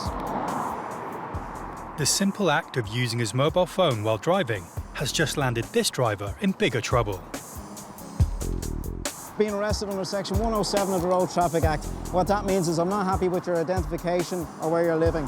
So we're going to bring you back to a local Garda station and we're going to verify who you are and that there's no outstanding issues or warrants.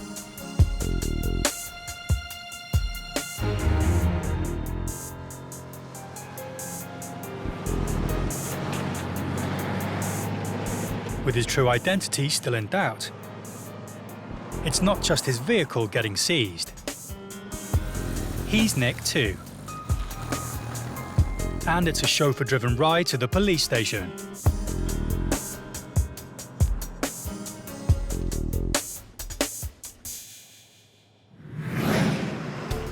Further north on the M1 motorway, just south of the border with Northern Ireland in County Louth, a checkpoint has been set up for the Road Safety Association. Yeah, well, he'll take one anyway. Yeah.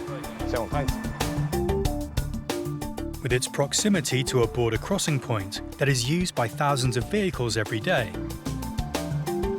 it is the ideal spot for Road Safety Officer Jim Fleming to carry out spot checks on haulage vehicles. Morning, sir. How are you doing? I'm from the Road Safety Authority. Jim Fleming is my name. I just need to have a look at your recording equipment and your licence and documentation for the vehicle, please. Would you mind moving over and I'll hop in there and have a look at that? Haulage vehicles operating anywhere in the EU need an operator's licence to carry goods. Carrying out unlicensed road transport operations can result in a fine of up to €500,000 and/or 3 years in prison. You have your driving licence and a CPC, and you've got the licence for the truck or the operator's licence. Yeah, operator's licence, no. And do you have a copy there, you know, the community authorisation? It's an A4 page to be engaged in the carriage of goods in the European Union. Jim has pulled over a truck that is registered in Northern Ireland. To transport goods across the border, the operator needs a permit, and this driver doesn't have one. I'll tell you what I'll do. I'll just take a few details from you, and it's a matter for the company. It's an obligation on the company to give to you. So, okay. The position with at the moment, as far as I can make out so far with this driver, is that the out-of-state hauliers. He's a Northern Ireland operator. To engage in the carriage of goods within the European Union, outside his own jurisdiction, they need to carry what's called a community authorisation. It's essentially a licence for international carriage, and he doesn't have that. And more than likely, the company will be summoned for not having the correct documentation on board. In the meantime, I'll just go and have a quick look at his driver card to make sure that it's okay. Tells me he hasn't been driving in quite a while, so from a driver's hours perspective, he's fine. It's just to do with the operator licensing question is the only problem we have here. Jim reads the driver his rights. You just have to caution you that you're not obliged to anything unless you wish to do so, but whatever you do say, maybe take it down and write and give it an evidence. You understand that, yeah? Luckily for him, though, it's his employer, the operator of the vehicle, who is responsible for ensuring the correct paperwork is in place. They'll receive notice of summons to court. Okay, good man. Thank you very much indeed. Thank you. Cheers now. Not having the required permit is not something Jim sees a lot of. I've encountered a couple, probably quite some time ago. Any vehicle I would have inspected in recent times, as in certainly this year, I haven't come across any. As the truck pulls away, the police stop another vehicle for Jim to check over. Mind if I have a look at your tacho, please? And do you have a copy of the community authorisation for the carriage of goods? Not Amazingly, this vehicle is in exactly the same situation, without the required permit in the truck. Again, Jim reads the driver his rights. You're not obliged to anything unless you wish to do so. Whatever you do, say, maybe take it in and give an evidence. And another truck operator will be receiving a court summons for the infringement. But that's 2 in a row today, so just a bad day, maybe.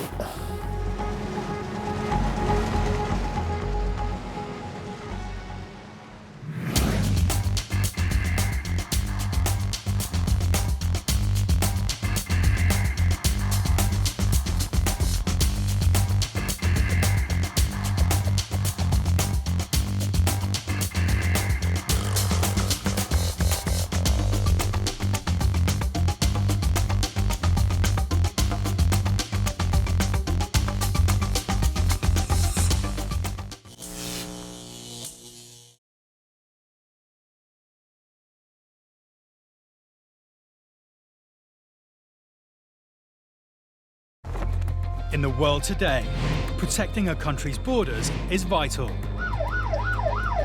It is seen as a gateway to the UK. These are the men and women in uniform responsible for safeguarding Ireland's borders. Stopping. Look at me, behind the yellow line. Searching. Have you been stopped at a checkpoint before? We just listened to me. And seizing. Drugs, arms and illegal goods. If anyone tries to harm me, that dog will tear them to shreds. Saving lives. I'd say about 200 kilometres per hour. And protecting Ireland's inhabitants and millions of visiting tourists. You could have been here 100 times. It doesn't mean that you're guaranteed to get in the 101st time. They police the ports. But you have to make sure there's definitely nobody underneath the vehicle. The airports. Why did you tell me you weren't working? And the roads. These are very badly damaged straps.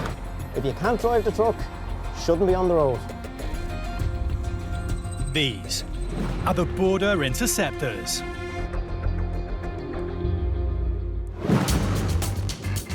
Coming up, things aren't adding up for a driver and his white van is hanging in the balance.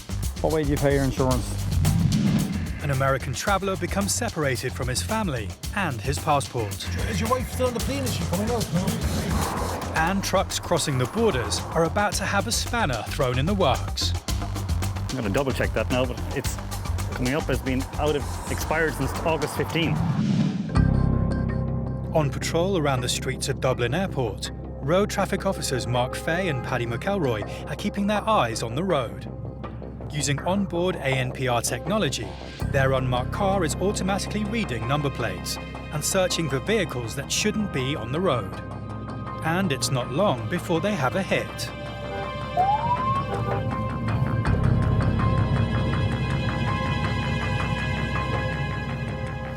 Officer Fay goes to find out why. Right, who owns the van? What's your own name? Carl, do you have your driving licence on you there, please? How long do you own the van? While the driver talks to Officer Fay, Officer McElroy radios for a vehicle check to verify the information the driver has given is correct. Roger, stand by them. Have you been stopped at any time recently with the vehicle, have you? I was stopped the very first week I had it. Okay. And the insurance disc was out. Okay. The documents hadn't gone through. Okay. So that has since been sorted. Have you been stopped on the interim basis? No. Okay, I'm just going to double check and see what the story is or see if there's been any inquiries in relation to the vehicle over the time with your boss at the time now, okay? I'm back to you now then, alright? The driver explains that he has been previously stopped for no insurance. Joking. Just want to see if there's any inquiries. Tango Bravo 208 control. Can you just give me any information there in relation to any inquiries since the purchase date? and his suspicions are confirmed. Roger, control, thanks.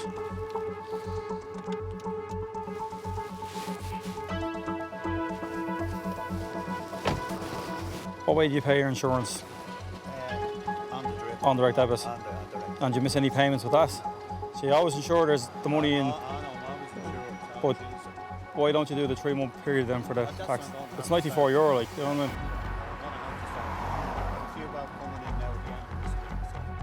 The driver offers up that with money coming in, he'll soon be able to pay his road tax. But it's not good enough for Officer Fay. Driving without tax is an offence. The officer is left with no choice. Oh, look, I'm going to be detaining the vehicle under provisions of Section 41 of the Roadside Act of 1961 as amended. Basically, the reason why I'm detaining it is because you had it since October. And whilst I sympathise with you over what you're saying in terms of, i.e. financial difficulty or wherever else, the provision is there in the event of some people find themselves in circumstances. Joe, can you get a tow truck here to assess them for your road, please? Section 41 for this Peugeot partner van, please. All right, mind yourself, okay? See you. Mind yourself, all right? Good luck, bye-bye. The vehicle is seized, leaving the man with no white van. Avoiding payment has only added to that driver's financial problems. And unfortunately now for him it's going to cost him the fees in which to reclaim it, and also he'll have to back taxes and tax it for a minimum period. Why you would purchase a vehicle and not take into account as to the actual outer costs that are involved in relation to putting it on the road. He should have factored into consideration the yearly tax, or, as I said to him, a 3-monthly tax period if he found himself in difficulty.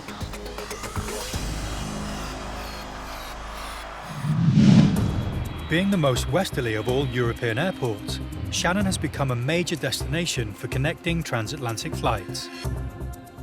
With over 1.7 million passengers a year using the airport, it's vital that Border Control are able to monitor everyone coming and going through its channels.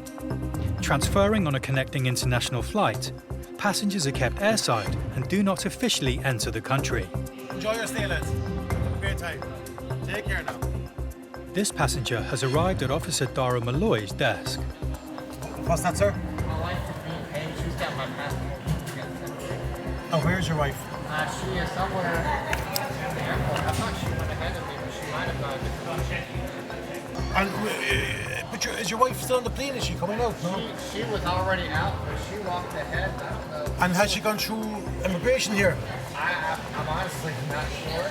I can't find her. She's with my 2 children. Oh, your 2 children as well, is it? Yes, and I have an American passport. That's where I should be. Yeah, oh yeah, you're fine, yeah, there's no problem there. But she must have gone through immigration if she's not here in the immigration hall. And we're flying to New York, so I'm just here for a connecting flight. Okay. Look, I think we have someone trying to page your wife, just to try and get her. So if you just take a seat over there for 2 minutes, sir, and we'll try and get her, okay? Having found himself at Irish immigration with no ID, a missing family and a flight to catch, the immigration officers are faced with trying to solve the situation. If it's a connecting flight, obviously if they're not Irish national, it makes it a bit more complicated. The main thing is, look, that people don't panic. Come to us and we can always help you out. We'll always help you out and facilitate by ringing the embassy or ringing some person who may have the passport, or we'll be able to contact someone who will be able to get the passport for them. Between getting off the plane and just getting over here, there are so many steps and there are very few directions, and so just she went ahead and took the children ahead, but we didn't really think it would be this complicated. Okay, we just figured it would be one way and then we would all meet up ahead, but apparently it's not. They can't give him leave to land without a passport, and he can't get back through to the transfer route without going ahead through immigration first. They need to make sure he is who he says he is, and the quickest way to do that is to locate his wife and his passport. An announcement is put out around the airport. Hopefully we'll get it all figured out and we'll get on our flight. And all he can do is wait. I think it leaves at 12:45, so we have another hour, so we should be okay. But we have the right people working on it, I think. If everyone else gets on the flight except for me, as long as I get my passport at some point, I'll be okay. The airport team have found his passport, And with official ID, the process can now begin. He's transferring on to Boston with his family, but his family took the transfer route and he took the route down through Irish immigration. His wife had his passport, so now we've retrieved his passport. We're going to get him back upstairs. He's now in a race to reach his flight in time. Oh, we got it? Okay. Okay, so I'll get you to go through. Your wife and the kids are upstairs. Okay. Okay, there was a transfer line that they went down that line. Okay. Okay, I'll bring you to Dara and then he'll bring you. Well, I'm glad I found you. No, thank you. There you go. I'll bring you back up through security and we'll get you through the fast track. You found your wife? Very good. And you're going back to the States now today? Very good, sir. Now, take care, sir, and safe home. Take care, sir. Bye now. Once through immigration, the passenger is escorted through the airport and security to be reunited with his family in time to catch their ongoing flight. Traffic cops Mark Fay and Paddy McElroy are patrolling the roads that link Dublin to its port, airport and the rest of the country. They've already stopped and seized one vehicle for driving with no tax. In 2015, the Garda prosecuted over 7,000 people for driving without insurance. And ever since, they've been cracking down further on this offence. It's not long before the ANPR system flags yet another suspicious vehicle. Officer McElroy speaks to the driver. Right, that's the reason you're being stopped for. You have no entity, you have no tax in the vehicle either. Yeah. Okay, any reason for it? I have no excuse, a good one I don't. Do you always not wear your seatbelt? I just took it off there. You just took it off, okay. You know you're in danger of your vehicle being seized, do you understand that? Yeah. More than likely, you probably will be. I'm just going to do a few checks on it, okay? Does anything else come up with that? She's no excuse. Officer Fay checks her details against their system. Control, you might contact Gallons please there for section 41. We are on the N81 outbound there before the Circle K. In 2016, an AA survey found that the cost of car insurance in Ireland had increased by almost 40% in under 2 years. So her entity is out since the end of last year. Tax is out since the start of the year. But the reason she had no reason for it. She just didn't bother doing it. Unfortunately for this driver, the news isn't good. No, grand, thanks. Martina, unfortunately, it's bad news for you. Yeah, the vehicle's going to be seized under Section 41 of the Road Traffic Act, of which you'll need to go and get things sorted out. There's no tax or no insurance on it. You didn't give me a plausible reason why you didn't. Insurance. Well, you mean tax and NCT. You didn't give me a plausible reason why you didn't have it done. You're driving a vehicle in a public place and it's just, you know, unfortunately we meet under these circumstances, but that's the reason why we're here for. The female driver is clearly upset as the consequences of having no insurance hits home. She's no excuse. So an FCPM will be issued in relation to the no NCT that carries 3 penalty points and a fine. On conviction in court is 5 penalty points. There'll be also a ticket issue for the no tax. In just one patrol, 2 vehicles have been seized, making the roads of Ireland safer for all who use them. At Dublin Airport, working on the non-EU passenger desk, Garda Frank Flynn is checking passports and travel documents. Just checking the flights now from 12:20. With Ireland's high standard of living, strong economy and membership of the European Union, it's an inviting immigration destination. Are you going driving? On the left. Nearly 30 million passengers use Dublin Airport every year. And it's the responsibility of border officers like Officer Flynn to protect this important entry point to Ireland. Okay. 90 days, sir. Thank you.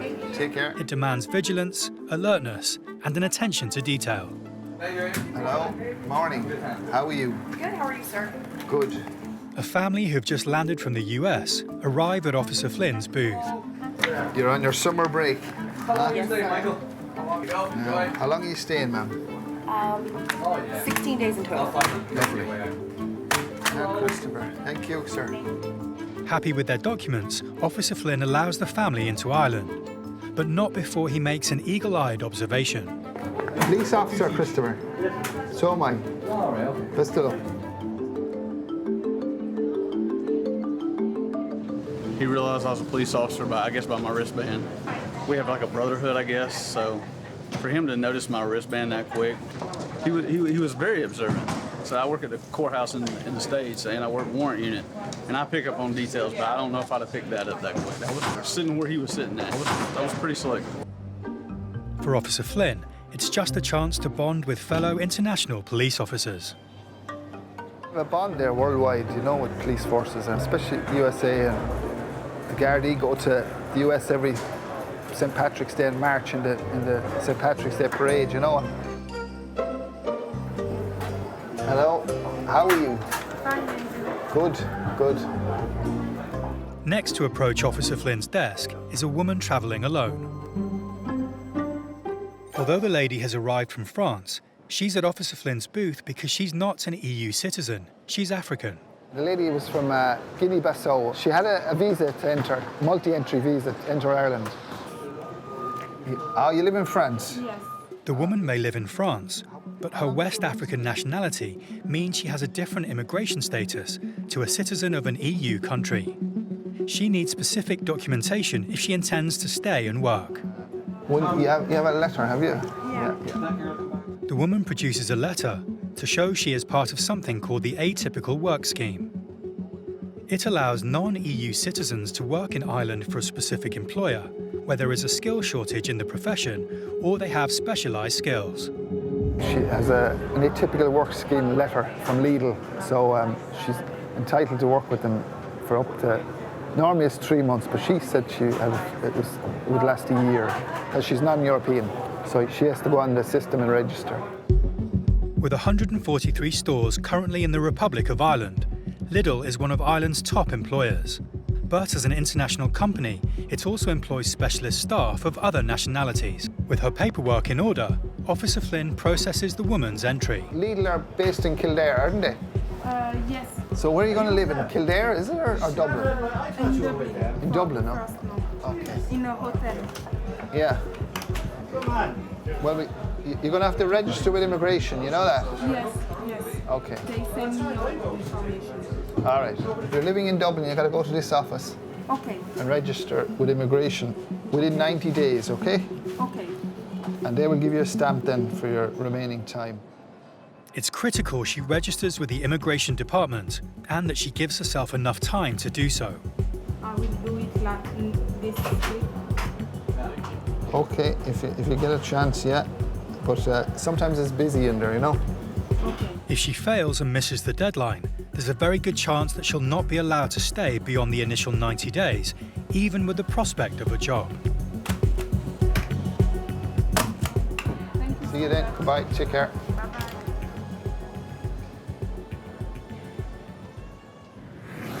In County Donegal, Vehicle Inspector Des Hughes is carrying out safety inspections on trucks at a checkpoint set up by the police. On the border with Northern Ireland, County Donegal is a vital entry and exit point for haulage. Where we are today is pretty close to the border, so we'll get lots of cross-border traffic. Some vehicles from Northern Ireland registered and Southern registered. It's not long before they pull over the first truck of the day. How are you doing? Vehicle Inspector Hughes immediately begins his inspection, checking every aspect of the truck and its trailer. They're all reading about 60 to 70 degrees, which tells me these brakes are working. Both the truck and its trailer are in good working order. But when he checks the safety certification for the vehicle's trailer, there's an issue. I'm going to double check that now, but it's coming up as being expired since August 15. August? Trailers, like every other vehicle on Ireland's roads, have to have a valid certificate of roadworthiness, and this one doesn't appear to have one. Vehicle Inspector Hughes fills in paperwork. The driver's phoned his boss. He claims the trailer is certificated, but in Northern Ireland. NI number on this trailer. Yeah. It's tested in the north. Okay. Okay, he's just informed me that there's an NI number on it, which is the Northern trailer number. which is being tested in the north instead of the south. Unfortunately for vehicle Inspector Hughes, he can't confirm that the test happened. I can check a vehicle as in a truck from the north on my phone for MOT, which is their test, and tax, road tax, but I can't check a trailer. Instead, he'll need to rely on the owner sending him evidence the trailer is certified. Will you just get him to email it on to me anyway? I'll have it on the form, right? Just a copy of the test, yeah?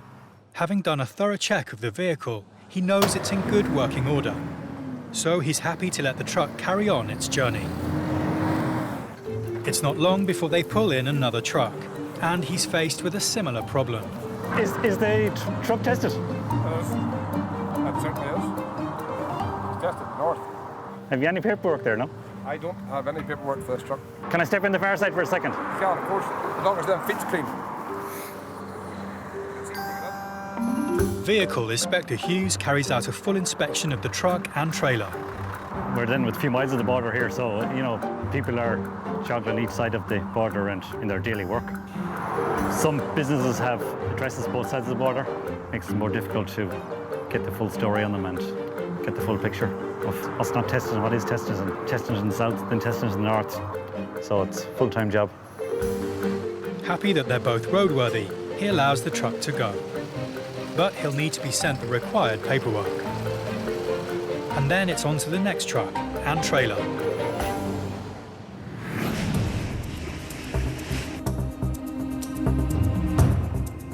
Dublin Port has become a regular stop for cruise ships from around the world. At 330 metres long, the Royal Princess is one of the largest ships ever to have berthed in Dublin. The ship is carrying over 3,000 passengers, all of which will need to be safely managed on and off the site. And it's good logistics that are going to get the job done safely. Under the watchful eye of port security officers, security swing into action. As you can see, it's mental. They can't get distracted. Security need to remain vigilant, checking vehicles and managing crowd control.